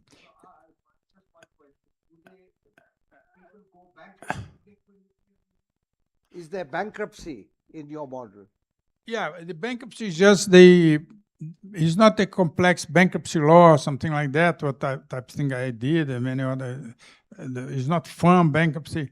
Just individual that decide to invest in one state of nature because the risk lover, will be randomly chosen which state, half of them goes one state, half of them goes another state.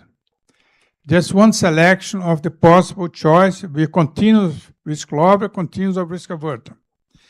And then half of them will go one way, half of them is very common in this overlapping generation model with the continuous, it's almond type, there's a Lyapunov theorem, no? There's convexify, because this problem is non-convex, no? The risk lover is non-convex. So this it is the fiscal balance. The first equation here is the fiscal balance. Whatever the government receives equals whatever it gives back to its consumer. So it balances off, right? The government is fiscal balance. It doesn't accumulate debt or anything like that. It taxes the rich, give to the poor, and then it balances fiscally. So that's the term, the theta W. That's a question to determine how much to tax. And the second, that's the resource allocation, whatever you consume equals the per capita income that equal whatever you consume plus the bequest. Those the aggregate equilibrium, no? So C, B, and theta is the optimal solution for the agent type I. Epsilon bar is the gross wealth of the agent type. And B is the average of the bequest.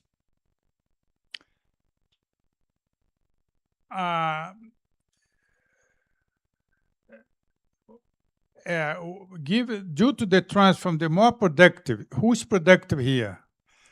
The risky guy, the risk lover, because he creates innovation.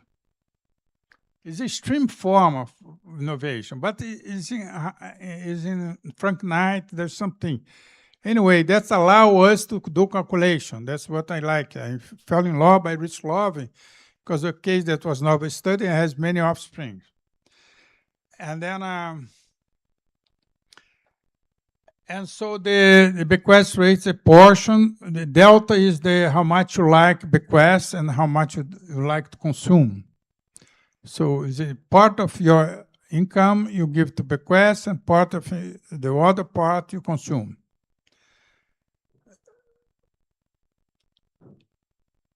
And so you reduce growth rate because if you tax the very wealthy, the poor, very poor, risk lover, receive something. But those ones that are very up in the fat tail of Pareto, they're being taxed. They're not receiving anything. The total wealth is going down. But so that's you reduce growth rate. And that will be the trade-off. Now the social plan that is going to introduce very shortly will be doing that, right? It's going to balance off, reduce inequality. Totally, one beautiful thing my student did it to get the Juan Pablo, he got this the welfare function, reduce it in 3 components. One just depends on inequality, another one just depends on growth, and the third term depends on the parameter. And that you can derive many conclusions, very interesting conclusion. So here's the invariant distribution. With probability 1/2, the guy, your your father went bankrupt. Doesn't matter how much he has. So he just got the trust from the government. Next step will be there was probability 1/2. 3/4, say you got a little one more and then went bankrupt. And then so forth. You see, get the fat tail there. But you have to watch out, because if you don't like your children, delta equals 0. So what? These things never have a flat tail, because it'll be, so fat tail happens only if you like your children enough. If delta bigger than this number here, there's a cutoff. You have to like your children to generate this fat tail. If not, you've been consuming all the way. So this is the invariant distribution. Otherwise, you converge to a certain constant. Oh gosh, I'm going slow. And then so the growth rate is this number here. Here you're just describing what is in the other graph.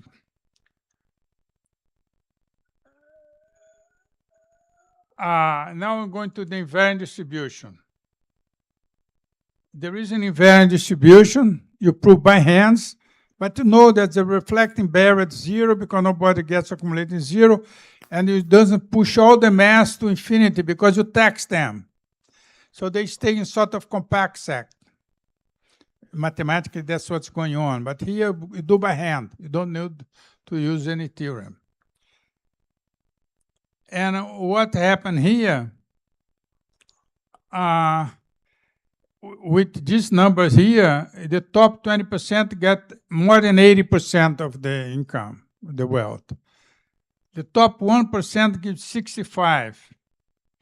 And between 2 and 5, you get more than 2. Less than 5 is already, and then you're graphing this proportion of total wealth, and the other side, the marginal tax rate. As the tax rate, you level off how fat your distribution is, how fat tail your distribution. The U.S., you get a 3.34. How much the proportion of wealth for the top 1%. How much is the income tax?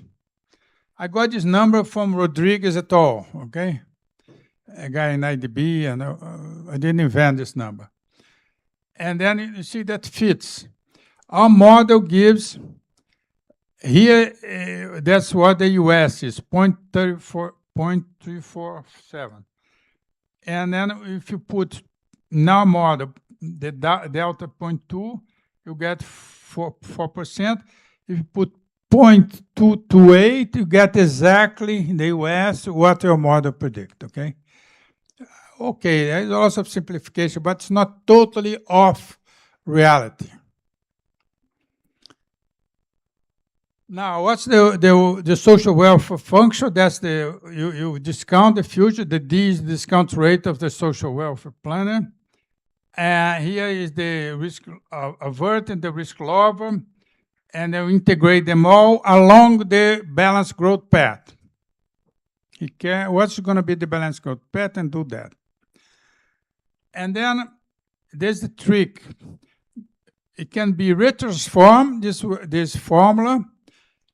The first term, just care about the social plan, the first component, just care about inequality. It's the logarithm of the wealth.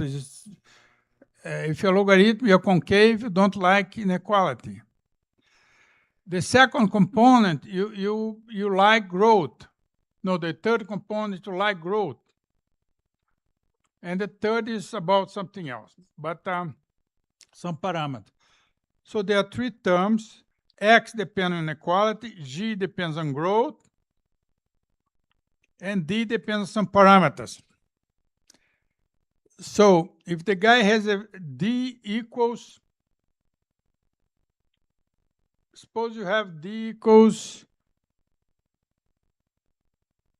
I'm going to show you, when D equals 0, the welfare function doesn't depend on the growth rate. You don't discount the future. And then the D, should be able to see that immediately from here, but the D is somewhere here. Yeah, if T equals 0, it doesn't depend on growth. Just depend on, you just care, you discount totally the future, just care about the current inequality. So you have a social plan just today, what happened in inequality today. I know a famous Brazilian lawyer, scholar, he wants to do that. In the Constitution, if you don't prove immediate income distribution, you change the Constitution. Keep changing, until you get. So he cares about getting the inequality reduced immediately, just one period. So this, if D equals 1, the welfare function depends only on growth. Because if D equals 1, it depends only on the growth. Doesn't depend on, because 1 minus D goes to infinity. Just care on growth. Just don't care in the short run inequality. It's a little bit like Stalin going to the communism, no? So you tax a lot the current people, put lots of to make some investment, and then go to the total, care about the very long run. So it's that's the, and then this is the how much it depends. It's the optional tax. If you see how the optional tax increases as the marginal tax rate increases when here is for D equals 0.83, you discount a lot the future, so you don't tax much. And then 0.5 and here you don't discount much of future, so you just put very low tax. So that means you care about the future, don't discount much of future. So you tax very little in this economy. And here is the California case versus Europe. If you have a rates of return, RR, very big, like California, you tax much less. And then a Piketty rage, no? Or this old money. He's a little bit right, okay? You tax more the wealthy because they don't produce. It's just 3.9. No, if you produce 0, no, there's no innovation. You better tax them. You see, that's my joke. My co-author didn't like to. I don't care.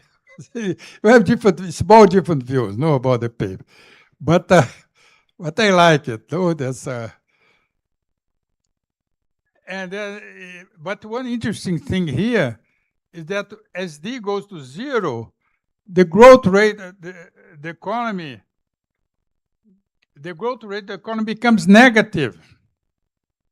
There's a small number such that D is smaller than that, the growth rate becomes negative. You disappear in the economy, the economy is shrinking because you discount too much the future.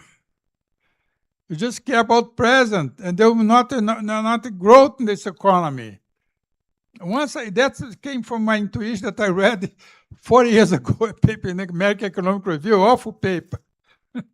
So, but the intuition is correct. If you want complete equality, the economy disappears, economy is 0. More sophisticated, it's shrinking the economy. You see what I mean? Because that's very intuitive, right? I mean, we see you take in between balance because otherwise, but you care about inequality also, so you should tax some of the rich also. It's a good model to study this question, no, I think. I never seen anything like that. Exactly. And then if you're too extreme, the economy disappears, go to 0. So this trade-off between inequality and growth, there are not other papers that you know which discuss Yeah, people it? put, for example, Kuznas says something like that, or then, but then it's totally ad hoc. Okay. Or then people assume there is a trade-off, but this endogenous trade-off, much more subtle. At least I like my paper, right? At our age, if you don't like our papers, then you better retire, right? I'm very, the best paper is the last one that you write. That you make alive, no? And then, okay. And then you have some extensions, tax and subsidy on bequest instead of consumption. Risk averter can invest in the risky asset. CS function. Dynasty can switch, the switching type. And then onomothetic transfer. Because I present a paper in Yale, actually, or discuss this paper with some people there, and they say, no, it's a great paper. He knew my paper. But if you fat tail on consumption is not realistic. In the modern world, these people so rich. Elon Musk, he cannot consume anything. No, he consumed by marrying many women, no? They had many children. He's a little lunatic, no? Whatever. That's the way he wants to become a Gengis Khan, something like that. But that's not even much that. Because they cannot consume much. Because people, even in the Middle Age, the guy had 3, 4 castles, no? Before you have a collection of precious art, Rockefeller, whatever. But nowadays, they have trillions of dollars. How can they consume? There's no fat tail in consumption. I think that's realistic, right, in the modern world. And then not to have fat tail in consumption, you manage to do that, but it's a little artificial, whatever. That's an extension there. Okay, I think I'm done, okay?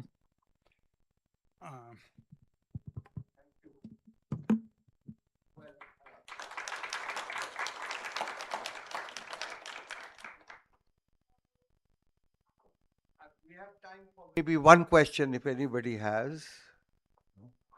Yeah, well, is this paper available online, by the way, for people to look at?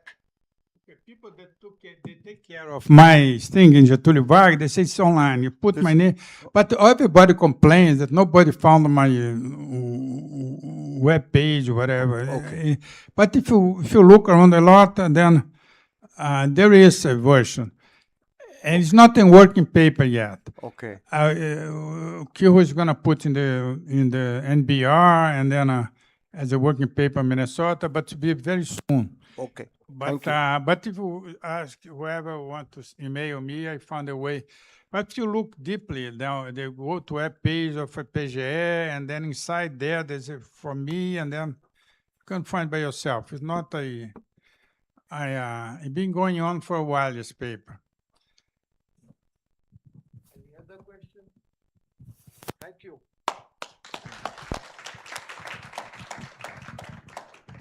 We have a coffee break now.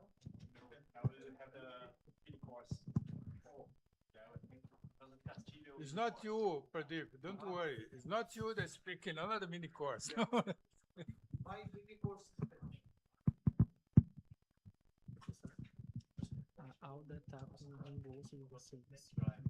A Alda está com reembolso de vocês na secretaria. Ela me pediu para levar vocês lá. Tudo bem? Obrigado.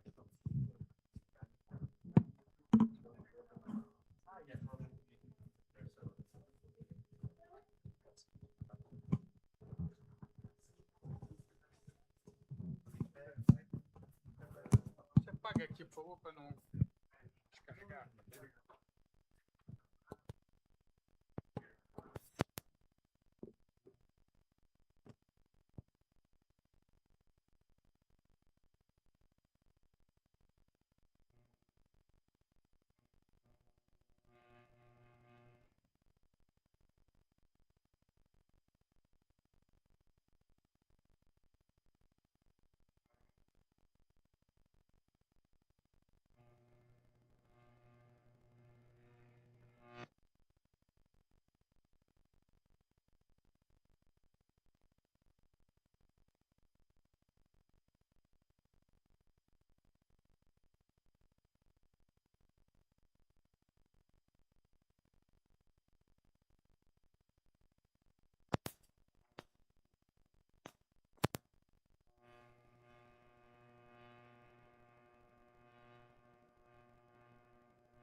Okay, so let's try to start. So again, as always, let's take 5 minutes to go back to the course. In between, having 8 conferences, different topics during the same day is hard for everybody, not only for students, also for us. So let's take 5 minutes to try to go back to the course. So remember that during these days we have been seeing very simple models of moral hazards at the beginning, the first day. Then we saw modes of matching, without transfer, with transfer, which are a little bit more interesting for us. The notion of stability, core allocations, competitive equilibrium, that is it's all the same in this model, which is again is a very, very nice feature of these models. We also introduced the idea that we can talk more not only about payoffs or about transfer, not only about money, but also about contracts. So we can embed, enrich these models with transfers or with characteristics that are broader or richer than just money, which is contracts. And I also tried to illustrate yesterday how to use these matching models, again, not per se as a research environment, which is a nice one if you are interested in it, of course, but also for other purposes, like a tool. You can use as a tool to be able to study in general equilibrium environments, situations that require general equilibrium analysis. And it is hard to talk properly about some environments. We just looking at one individual pair, but we need a little bit larger environment. No? So that was the tool. Today I'll keep doing this. What I will do is to focus a little bit more on, again, some examples of how to use this under moral hazard in moral hazard environments. And here the purpose is somehow double, and I will focus more on the second. The first purpose is to say, look, we can also use matching models as a tool for analyzing general equilibrium environments with moral hazard situations.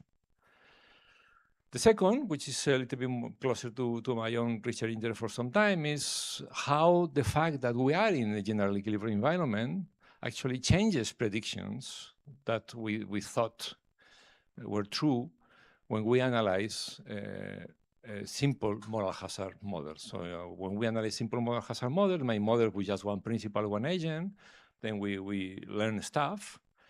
But actually, some of this stuff is not corroborated by empirical analysis. When people started looking at data, etc., with contrast, they realized that some things were different from what the theory would predict. And one explanation and one way to go back to get the results is maybe just it's not an isolated relationship.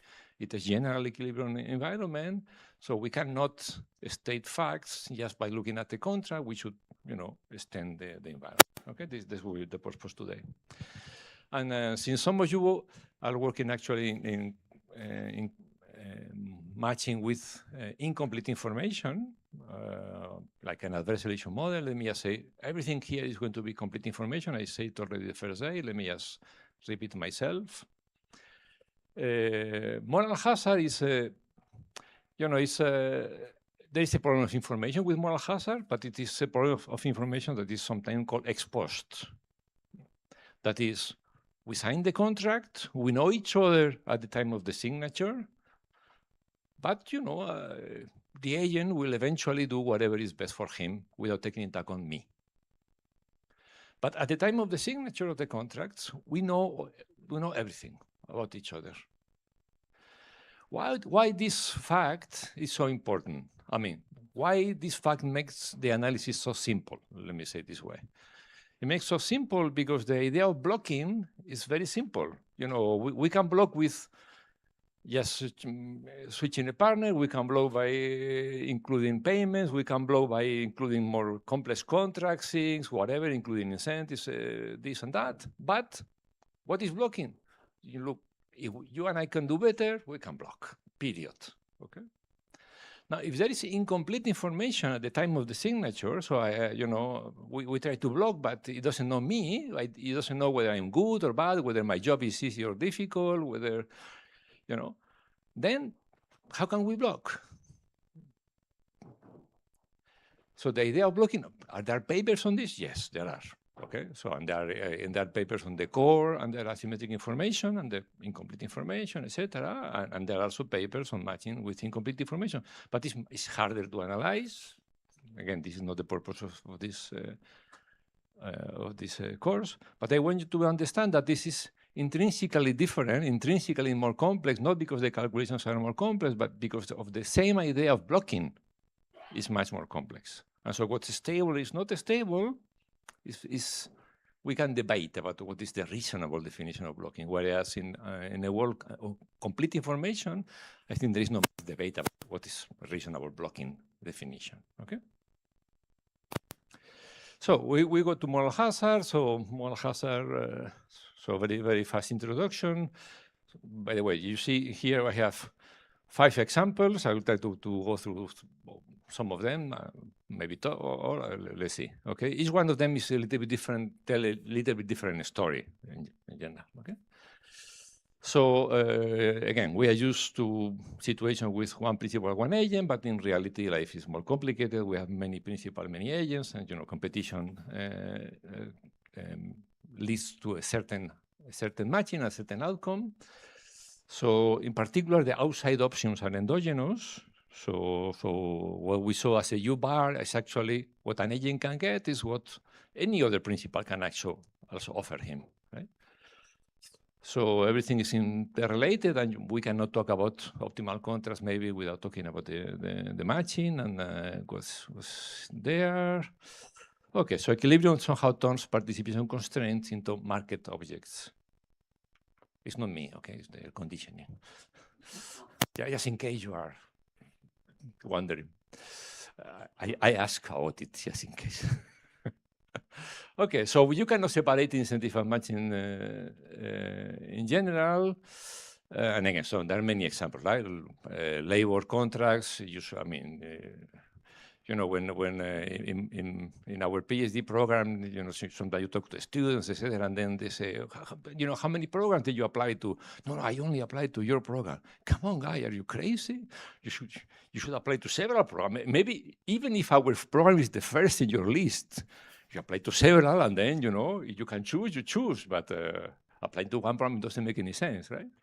This is the same, right? So there are several possibilities. Maybe they're the first best, the second best, the third best, whatever. But same for executives. Executives can move around. Venture capital, the same. There are papers, interesting papers of those you interested into that, into the matching between entrepreneurs and venture capitalists, for example, etc.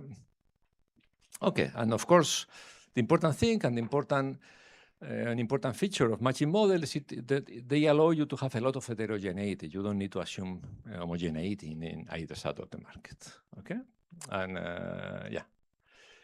Okay, let me try. Okay, so let's go for the first. The first example is to tell a particular story, landlord-tenant, specific landlord-tenant market. Okay. So this is a very, very simple model where you have in principles, all of them are risk neutral, and they are identical in addition. And then you have tenants, and the money, the wealth they have is different. So we rank them from richest or less poorest, to be precise, to the poorest. Okay, so they are poor people. Let's see. And they're all subject to limited liability. Now, remember, we saw a model of moral hazard with limited liability, where everybody is risk neutral, but again, they're subject to limited liability. Now, you want to give incentives to these guys is tricky, right? Because so you want to give incentive, you have to separate. You have to separate. No, that's fine. I think they will listen to me.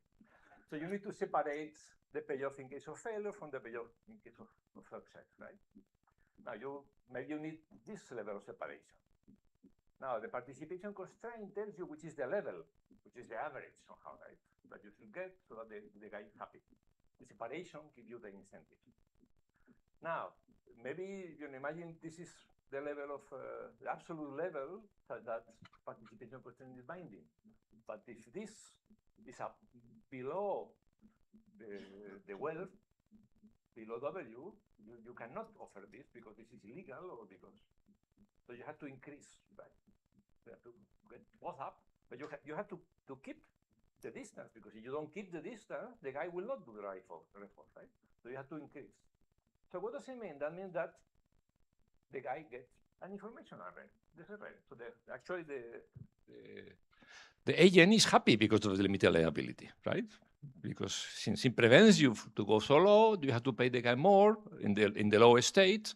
But if you pay the guy more in the lowest state, you need to pay more in the highest state. You want the guy to do, okay? But also this means that, you know, so, you know, maybe you go here, right? And then the guy says, no, but this is a richer guy. The guy has more money. That means that the limited liability question is less binding. What are you going to do? Well, you can decrease both. You know, so imagine the limited liability was 0. You cannot pay less than 0. Then you have to pay 0.10, right? For the guy to have incentive.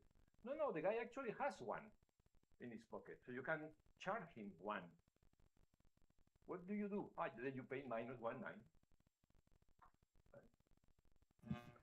So imagine I want to hire you, you know, I have this guy, we have 0, the other guy has €1.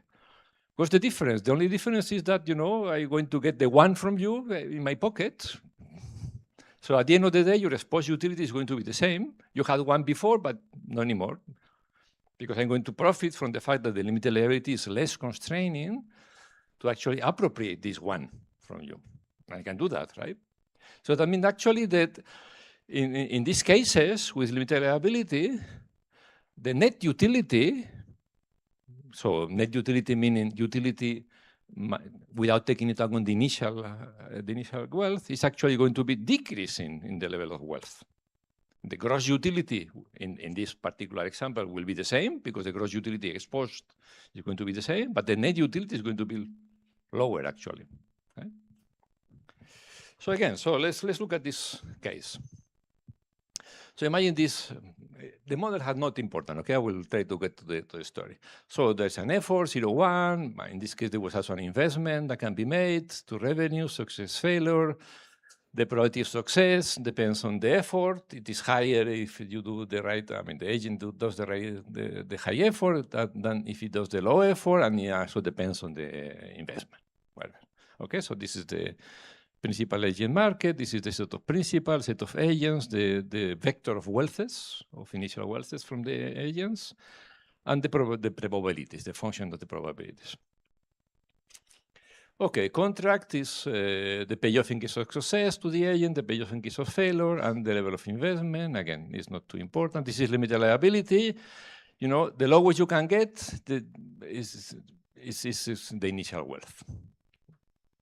Okay, and then you have the expected utilities. Let me not go through too much through it. And then the incentive compatibility that tells me that the agent will do whatever is best for him ex post.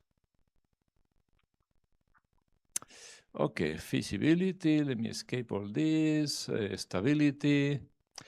An important feature of the contract, as happened also yesterday, is that, okay, if at the end of the day we have a vector of contrast, right? For each pair, principal agent that actually sign a contract is going to have a contract. What are the characteristics of the contract? It's going to be efficient. It's going to be optimal. Pareto efficient, okay? So any contract that is signed in a stable or competitive outcome, in this case, is necessarily Pareto optimal. That is, given what the agent is getting, this is the best contract for the principal, or given what the principal is getting as a profit, is the best for the agent. It's Pareto optimal. Okay? That's for sure. Otherwise, you can always deviate among this same pair. I mean, it's not big. You don't need the proof for this, okay? So imagine this case. Imagine we have more, so we are talking about landlords, etc. So there are more peasants than landlords, okay? So M is larger than N. Again, remember all the principals are identical. if all the principals are identical, their profit should be the same. So we don't need to worry about the principals. What's going to happen? Who is going to be matched? Well, the less poor people will be matched. The poorest people will not be matched, right? So any agent is matched if his wealth is larger than the marginal agent, and is not matched if it's lower than the marginal agent. And the utility, there is, as always, there is potentially a set of stable allocations, etc. So these are the levels of the utility of the principal, etc. So this is, okay, let me forget about the investment because it's not so important. So this is the figure for the utility of the agents, okay? Remember, if I get W1, this is the, W1 is, if I remember, is the poorest, no, it's the richest person, right? It's the richest agent. So the W1 will be higher, W2 will be higher. If we would analyze the contract between the principal and W2, what's going to happen is that the net utility of the second agent will be lower actually than the net utility of the first agent because the principal will appropriate this W. And the same for the others. You know, the wealthier you are, actually your net utility will decrease. Your gross utility will be more or less constant, but your net utility actually you will decrease. This is what happened at equilibrium. This is the last guy, okay? This is the poorest person, doesn't have much to negotiate about, so he gets the lowest utility, whatever it is, the lowest utility. So this is the principal agent contract for this particular person, for this particular worker, right? What happened with the others? This is the line. If this is the line, this is the 45-degree line, this is the utility if we take into account the money. So if the contract would be the same for the second as for the first, it would be the same, the utility will increase like that. This is one additional euro in my pocket. I would get, in this case, one additional euro. In a single principal agent model, this would be net utility would be decreasing and gross utility would be constant. Okay? In this case, you see net utility is actually increasing. So not only you are richer than the poorest, well, you have more money than the poorest person among the workers. Not only you will keep your euro, your additional euro, you will actually get a little bit more. Why? Because you are more efficient. It's cheaper to hire you. You are more efficient. The principal can get more money. We know he cannot, at equilibrium, cannot get more money because you need to give you the money back, the surplus back to you, and it is yours. So again, you happen to have one additional euro than the poorest in the economy. Not only you will keep your euro, you will actually get more than that. And this is the gross utility. You see the gross utility is actually above the 45-degree line. So competition pushes the principal to give back to the workers the extra utility that is generated thanks to the less problematic limited liability constraint. And this is competition. Okay. For example, imagine, I think there is, let me see. Yeah, policy recommendation. Imagine you are, we talk about a poor country, whatever, let's not name countries, okay? So imagine we are in a very poor country and where the peasants don't have much money. And you say, okay, I'm going to give them money. Imagine all your peasants get 0 euros. Or whatever the currency, right? And you say, okay, I'm going to give them 10 euros. Is it a good idea? Well, it's not a good idea because you give 10 euros to everybody, the 10 euros will go directly to the principals because they will make a better contract. They will forget about the limited liability constraint will be less problematic and they will appropriate it, period. It sounds bad, but if you want to improve the life of some, you have to create inequalities among the salaries. So it is the difference between agents that make those that are a little bit better actually end up better. Remember the example I put you when we were computing the optimal, I think it was the optimal worker or something in the assignment game, and say, look, I haven't changed the worth, the surpluses of one agent. However, if the second agent was different, suddenly, it gets way better. Why? Because it was relatively better, not because it was absolutely better. And here, all the utilities come from the relative advantage of one with respect to the other, not with respect to the absolute advantage. Okay. Again, this is possibly not politically correct, but we should understand what's the consequences of what we do. Okay. By the way, did you solve my problem yesterday?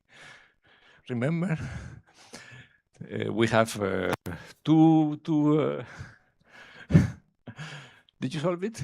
We have what we have? Two firms, 3 workers. The worth of a worker was 10. The worth of 2 workers was 16. A firm can hire 2 workers. What's the outcome? What's the salary? The salary was 6. Very good. So this is the equilibrium salary. So the stable allocation gives 6 to each worker and gives a profit of 2 or 4 to each of the firms, right? And why is 6? What is 6? What is the intuition? Why is 6? Well, It's the marginal contribution of the last worker and also the solution to. Correct. Of course, it's a solution, but actually the right economic answer is it is the marginal contribution of the worker. So if worker is paid his marginal contribution, we happen to be 6. Great. Thank you. Someone didn't sleep tonight to think about the problem. Good. Okay, so that was my first example. Second example, another agriculture, but with a different type of problems, a different type of issue I want to discuss. So imagine that in this business, which is agricultural production, actually there are 2 tasks to be developed. Okay, so to get the crop at the end of the day, you need to do 2 things. The first task, let's call it management. And it's an FOE 1. The second task, let's call it labor, and it's FOE 2. Okay. Now, there are the landlords and the tenants, as before, but the model is quite different. So the ability of the landlords in task 1, they're good at management, they're not so good at labor, right? So the ability is a parameter, we call it theta 1, which can be heterogeneous in principle among the landlord, which is larger than 1. Okay, so their productivity, let's call it this way, the marginal productivity in the management task is theta 1. In task 2, their ability is just 1. For the tenants, it's the other way around. They are not good at management tasks. So their marginal productivity is 1, but they are better at the labor task, and their ability is theta 2. Okay, so there are 2 different type of jobs. Okay, we call them management and labor, but you may have other examples in mind. There one side of the market that is good at one task, but not at the other, and the contrary. Okay, and there are 2 efforts to be done. Everybody is risk neutral, no limited liability, no nothing. Now, why can't we have a model where there is no limited liability, no moral hazard, no nothing? Because, if we have 2 tasks, we have seen 2 trade-offs in moral hazard. There are others, okay, besides others that I'm going to tell. We have seen 2 trade-offs. The first trade-off was incentives versus insurance.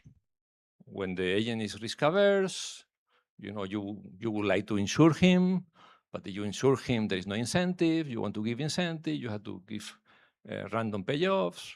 So this is insurance. This is what makes moral hazard costly, this trade-off between insurance and incentive. The second we have seen is incentives versus rents. If there is limited liability, you want to give the guy more incentives, you want to give the guy more rent. So there is this trade-off. And here the trade-off is different. Imagine I want to hire you, right? I am, let me put, in the professor, I'm the landlord, okay? You are the tenant. I want to hire you. I want to give you incentives. I have to give you a contingent contract that pays you more in case of good crop. But if I pay you a lot in case of good crop, I am keeping less in case of good crop. But if I keep less in case of good crop, my incentive to do my part of the job is going to be lower. So a contract cannot give incentives, very strong incentives, both to you and to me. If I pay you a lot in case of success, I will receive much less in case of success. Your incentives will be strong, my incentives will be weak. So there's a trade-off between incentives to one job, to one task, and incentives to the other. So, but we both can do both tasks, okay? So if the agent, for example, if is in charge of both tasks, then this will be his utility, depending on the effort he does in the first task and the effort he does in the second task. Okay. Now there are three possible organizations of this economy. Both are necessary, but the question is whether we are going to give incentive for the high effort or to the low effort. No? The first one is sharecropping, joint production. Sharecropping means, you as a tenant will be in charge of effort 2, of the task 2. Me as a landlord, I will be in task. I will be doing task 1. Okay, so we share. Each one of us make a different task. The second is we can also go for a fixed wage. What's a fixed wage? I will pay you whatever fixed independently on the outcome, but that means your incentive will be 0. So I will be in charge of both tasks. I will do task 1 and task 2. I understand I am less good at task 2, but still, if I pay you a fixed wage, then I can do both with less efficiency than you. Or it can be a fixed rent. So the tenant, you guys, you undertake both management and labor effort. Okay, the three. Either we are sharing responsibilities, each for its specialty. Either I take all the responsibilities or you take all the responsibilities. Imagine we are in the first best. Effort is contractible. No need for incentives. Sorry, maybe I didn't mention. Sorry, let me go to the production function. Okay, so this is the production function, right? So this since we are both working in sharecropping, our abilities appear here, right? And imagine there is some complementarities. Alpha is larger or equal than 0. There can be no or some complementarities, and then each one is in charge of his job. In here, there is a fixed wage. Then, so there are no complementarity. This is just a part of the. This is a part of the ability, my ability. This is depending on the effort, etc., and the same for the other case. Okay. So the only difference is that whether T2 is equal, in here T2 is equal to 1, right? Because if I am in charge of the second, my T2 is actually equal to 1. So in case of first best, right, it's easy to imagine that we have complementarities if alpha is positive, even if it is very little positive. We have complementarities, we have a production function with complementarities, and we go to the matching. What kind of matching are we going to get? What do we know about the matching when there are complementarities? You're allowed to talk, What type of matching do we get in case of complementarities? This one is easy. Positive assortative, right? This positive assortative. This. Sorry. So this is since it is efficient that we go to sharecropping because there are complementarities, actually this will be the AIJ, right? This will be the surplus function. The surplus function, if alpha is positive, even if it is 0, it is still optimal, right? There are complementarities, the cross-partial derivative is positive, we have a positive assortative, right? So of course the good guys, the good tenants, should work for the good landlords because they produce exponentially or productively more than the cross, right? So this is the first best. If there are complementarities, positive associative matching. Sometimes it's called segregation. Good with good, bad with bad. Okay? Now, what happens if there is moral hazard? Here it gets more tricky. Imagine alpha, for simplicity, imagine alpha is equal to 0. Okay? So we are just in the corner case. So no complementarities. Okay? Imagine there are no complementarities. Now, if there are no complementarities, then there is in principle no reason why the matching should be positive assortative or negative assortative. Actually, either of them is optimal in this case. So we can go with any of them. But what happens if it is positive assortative? Then the good worker goes with the good landlord. What is the optimal contract?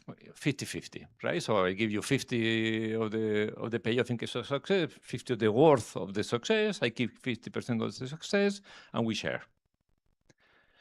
What is the effort we are going to make? Well, something in the middle, right? So you have half of the incentives, I have half of the incentives. We will not go to the first best. We will go something in the middle. Now, what happens if I take everything on my side? I have all the incentives. So that means that I can do the right effort. So I have all the incentives, and this is the important incentives actually in this case, right? So if I am my theta 1, my theta is high. This is more efficient that take all the incentives that you keep the incentives. So what happens if you are the good guy? You are the good tenant. Having 50-50 is not great because you can do a great job as a tenant, right? So it would be better if you have more incentives. If I give you all the incentives, you are a great tenant, you will do a great job as a tenant, and this is efficient. So the efficient thing is that the good tenants do better effort because it's better, and the good landlords do the right effort. To be able to do that and to be able to assign the right incentives to the right person, which is the high quality or the high productive people, what we should do?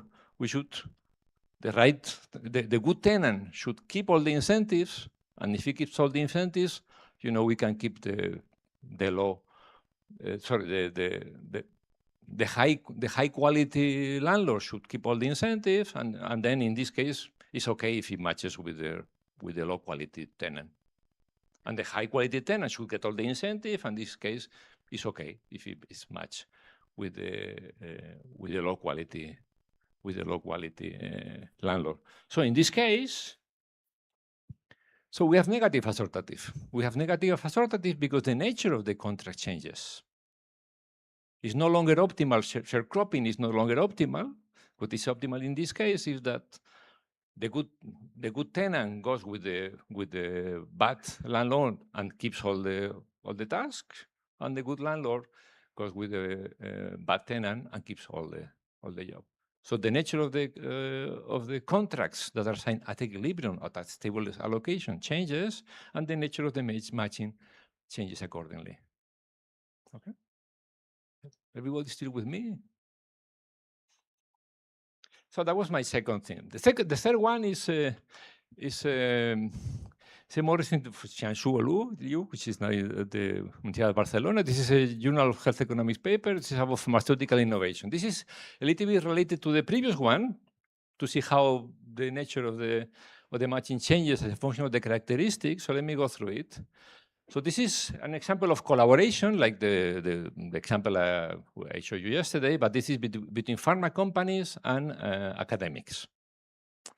So he developed a model, where so the production function, okay, of this his model is, there is if a company, let's say J&J, sign a contract with Boston University, right?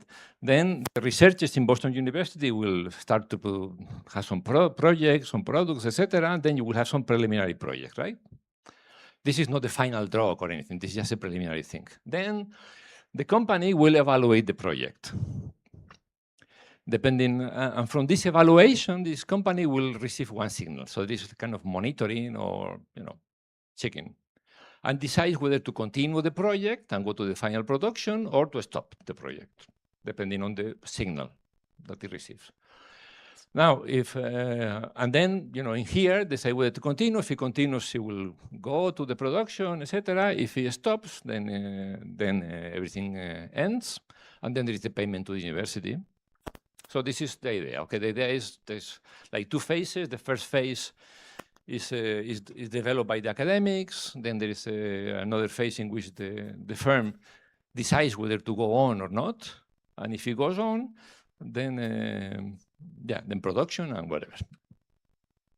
Now the problem, if the firm goes on, commercialized, there are two things can happen. There can be a success or a failure. A failure is when you are doing drugs, etc., and then this is disaster, right? Something doesn't work. So if in case of success, you get this capital G. In case of failure, get this capital B, and usually the loss is larger than the gain in case of problems, right? So let's assume that in absolute value, the loss is actually substantial. These things go wrong in a pharmaceutical company because of reputation, because of lawsuits, etc. This is a very bad thing. Okay, so this is the thing. So risk effort is E from the academics. This is the cost. And then depending on the effort, it gets a certain probability of getting good result or bad result, a good drug or a bad drug.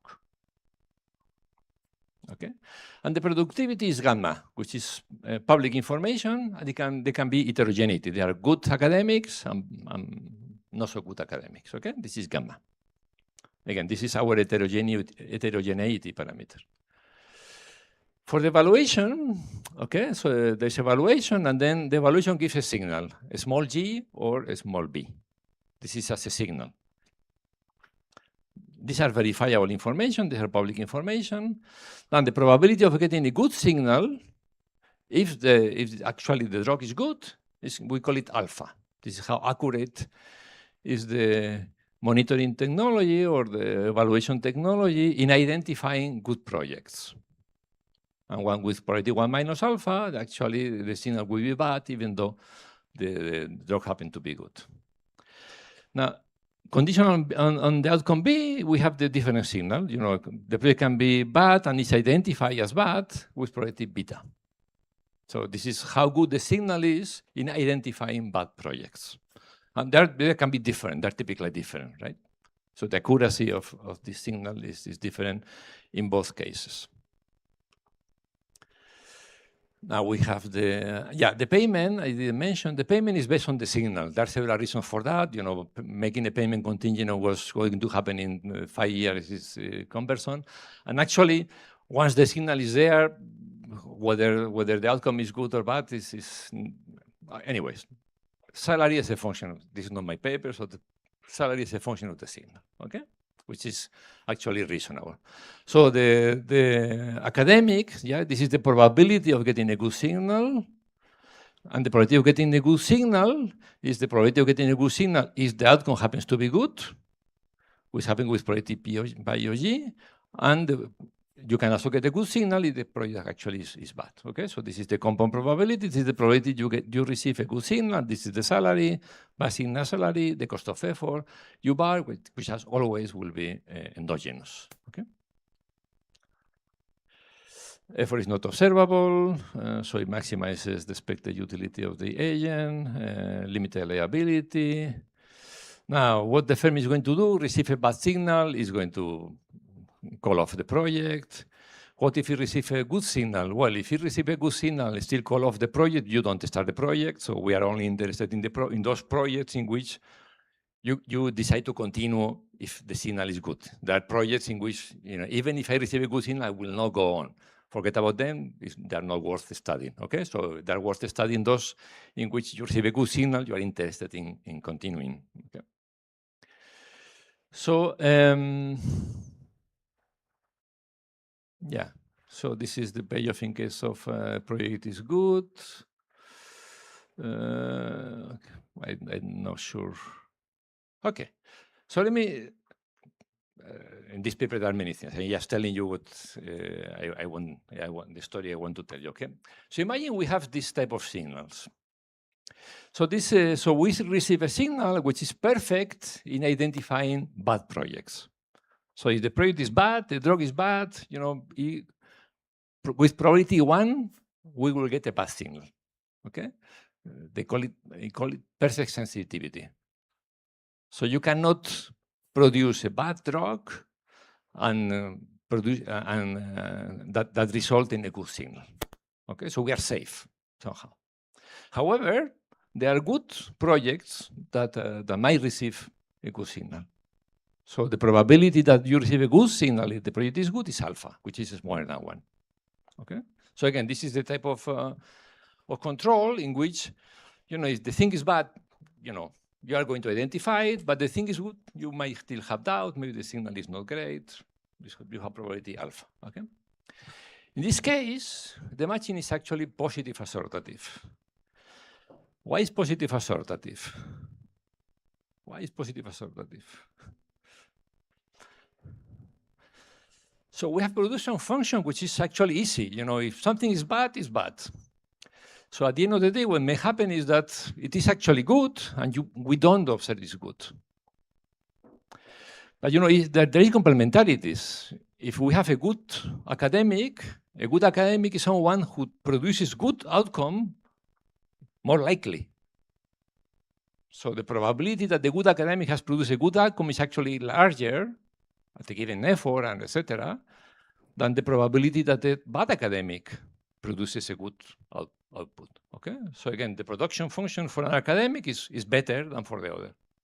Now, if this production function is better, I want it to be identified with more probability.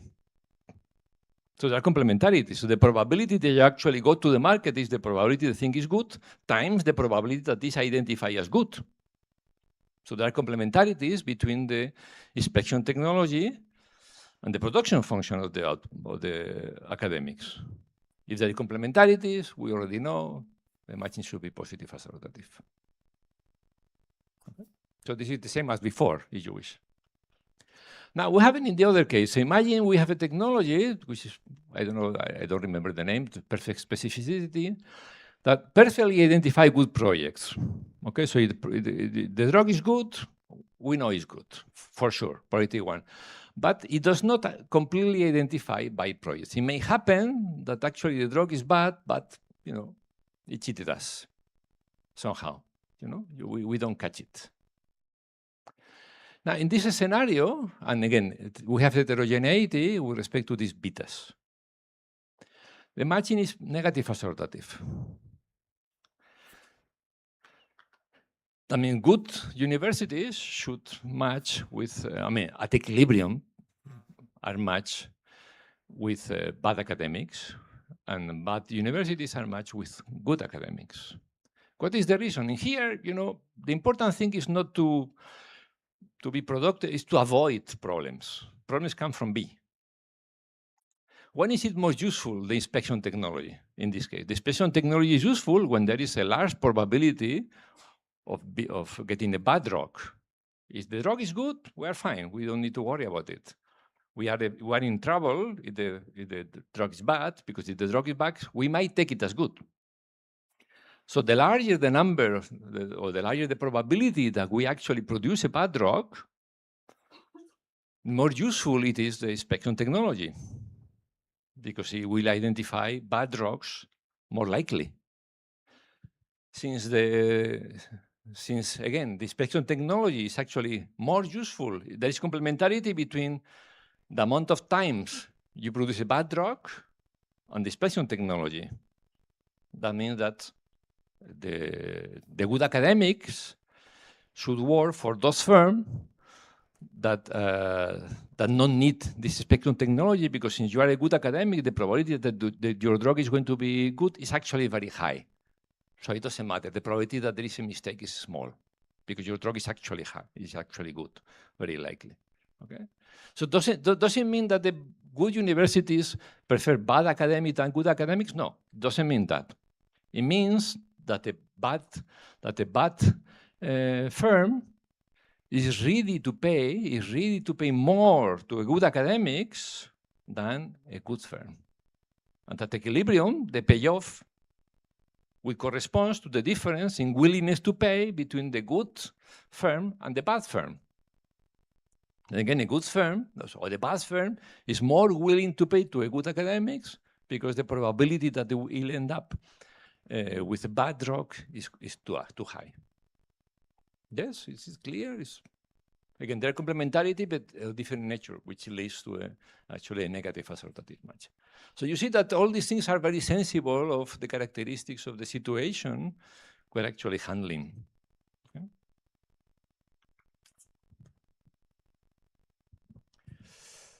Let me go to the, since I don't know why I put in my course behavioral, I could have talked about behavioral, but I knew I wouldn't have time to do that. So let me talk about at least one simple thing about behavioral, one simple model of behavioral. So this is competition and incentives with motivated agents. You know, many of us here work for universities. Now, what do you go for a university? Okay, because of the salary. I mean, there might be other reasons. Because, you know, I'm pretty sure most of you can get better jobs, better salaries at different places. So there are other reasons why we work at universities. We have some kind of intrinsic preferences or something. Now, you know, juniors need to do research because otherwise you don't get tenure or something. But as public servants, all enough, incentives don't really matter much. I mean, it's in general, okay? Of course, there are exceptions. So why do you do research? Why do you, maybe you like it or you have some, okay? So this is a paper, Besley and Gatak, that try to say, look, how competition works with motivated agents. So what it has is, you know, some organizations are not primarily organized around profits. University, at least public universities are not, hospitals, NGOs, etc. So there are many organizations that they might have some part which are profit, but a good part of what they are is not related to profits, related to public good, you believe in the mission, whatever, right? So we can call it a mission. You know, our mission is to educate our students or to advance science or whatever, right? Okay.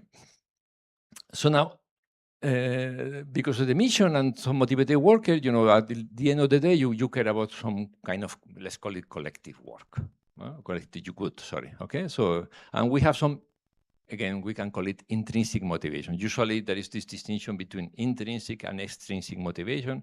Extrinsic motivation is money. You get good result, you get more money. This is extrinsic, come from outside. Intrinsic is, I you know, personally care about something, so I don't need anything external. I personally care. This is intrinsic, okay? So in the standard principal agent model, you had the money, etc. Because of the money, because of the structure of the contract, you ended up doing potentially higher effort. But actually, depending on which type of place you work for, you might have some mission or something, and this actually may influence also your effort in this respect, right? So the contract is not the only instrument that affects efforts. There are other things, some of them intrinsic. Okay. So in their model, you have a contract. This is the fixed salary, W. B is the bonus in case of success. This is what sometimes we call WF, the salary in case of failure. And W plus B is WS, which is the salary in case of success. Okay, so you get a good result, salary will be W plus B. Both the contract and eventually the motivation influence the effort. Motivation is theta ij, so this is your motivation, this is a parameter that measures motivation. If you are worker I and work for firm J. So depending on your characteristics and the characteristics of the firm, this can be 1 or this can be larger than 1. Again, I may be motivated to work at university in Barcelona, but maybe I'm not motivated to work in, I don't know, in a hospital in Sao Paulo. Okay, so this theta depends on the characteristics of both the agent and the principal. Okay, and the effort responds to both explicit incentives and this mission alignment they call, which is this theta. Okay. So again, so the effort in this model is going to be equal to the bonus. Okay, the higher the bonus, the higher the effort, plus the intrinsic motivation.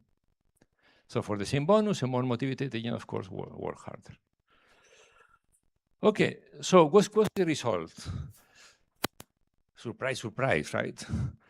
you are more motivated agent for a specific type of firms, then you should work for this specific type of firm. In their model, they have, like profit-oriented firms,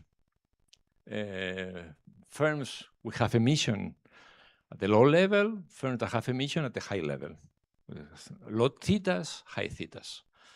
There are agents that are not in whose thetas is always 1, they only care about the money. Yes?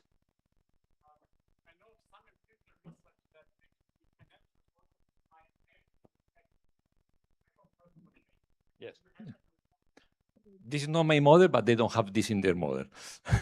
No, they don't, but you are right. I mean, the other day I was discussing with Alroth about when you pay for money for blood, I'm a regular blood donor, but I don't know if he would pay in Spain, maybe, if it's for money, I don't do it, right? So you're right. This is not in this model. Yes. But you are correct. This would reinforce actually the results. They would only reinforce the results. Because even in their model, where again, what happens is the most motivated agent, those agents with higher thetas, they will work with firms with higher thetas. Those that are just profit-oriented agents will work for profit-oriented firms, etc. Right? And it might be the case that in many cases the bonus is actually 0. Now, why is so curiously? I mean, why is a curiosity? Because sometimes you talk to anybody. I mean, not to anybody. You talk to people working in incentive contracts. Say, look, the higher the incentives, the higher the effort. Right? This is trivial. Now, when you do a cross-firms analysis, this is not necessarily true, because you want to analyze what is the correlation between bonuses and effort. Without taking into account the matching process, you might be wrong. If you look at one specific firm, etc., with everybody the same characteristics, etc., you should observe higher bonuses, higher effort, higher productivity. If you look across, it may happen that those that are more motivated work for firms they have lower bonuses because they don't need high bonus to work, and yet they might work higher.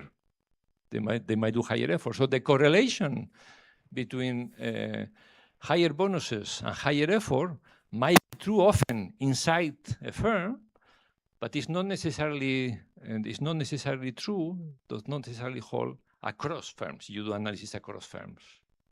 Okay. And by the way, this is not a paper I'm going to discuss today, but actually one of the first papers using matching models to analyze this thing, I mean, to analyze incentives, also did the same with respect to risk aversion. Surface had one of the initial papers in which they had agents with different degrees of risk aversion and projects with different degrees of variance. So projects that are more uncertain, a lot of variance, others which are more certain, more deterministic, let's say, and agents with different degrees of risk aversion. Now, what happens is that the optimal matching, those who are more risk averse, work for projects, for firms with projects which are more certain. And those agents which are more risk neutral work for projects that have a lot of variance. Now you see, when you analyze the optimal contract, higher variance lead to more incentive contracts, but less risk aversion leads to less incentives. You need less incentives. So what is the trade-off between the two? But it depends on the characteristics, right?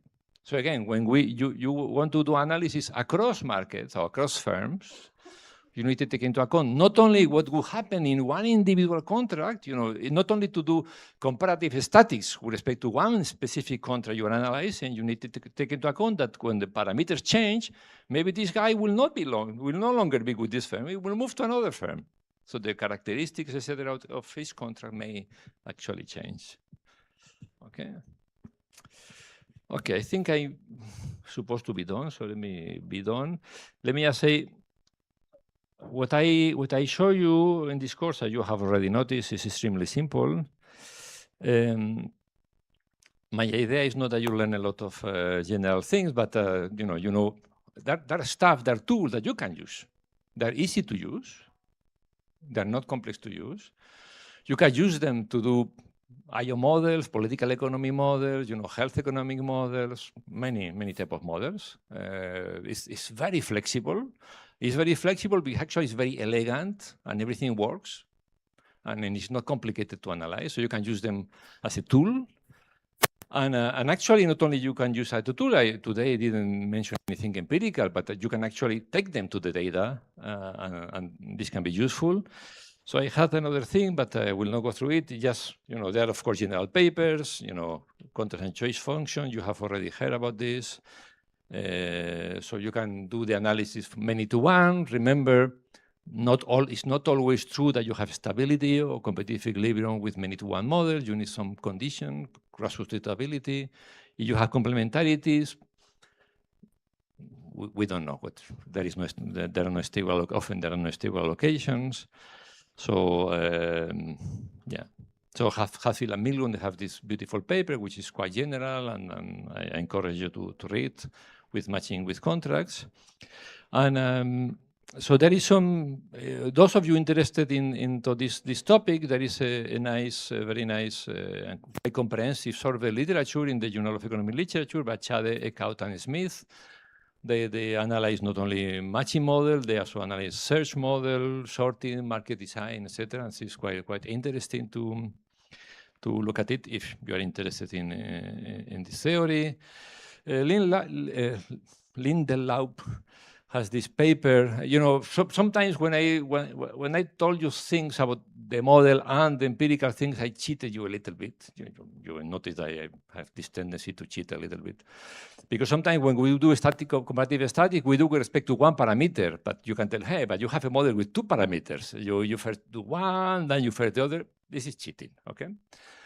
In general, you have two parameters. You need to be a little bit more careful and to take into account that these parameters can be related, etc. And then there is this paper by Lindelof that she analyzes models with two characteristics, both theoretical and empirically, much more carefully than I did here. And then there is this other paper by Eckhout and Kircher where they analyze sorting and how sorting actually influences inequalities. I already told you, from the first model we saw today, if we start with some inequality among workers, right? So one worker has €1 more than the other. After the relationship, actually the inequality will increase because of the competition, right? So they analyze, of course, much more generally and more interestingly than I did today, which is the effect of sorting and matching on the distribution of surplus. Okay, and of course there are many, I should mention artificial intelligence in any course now. So of course there are many things to be said about the effect of artificial intelligence in all this. So thank you very much for attending the course. It was my pleasure to be here. Okay.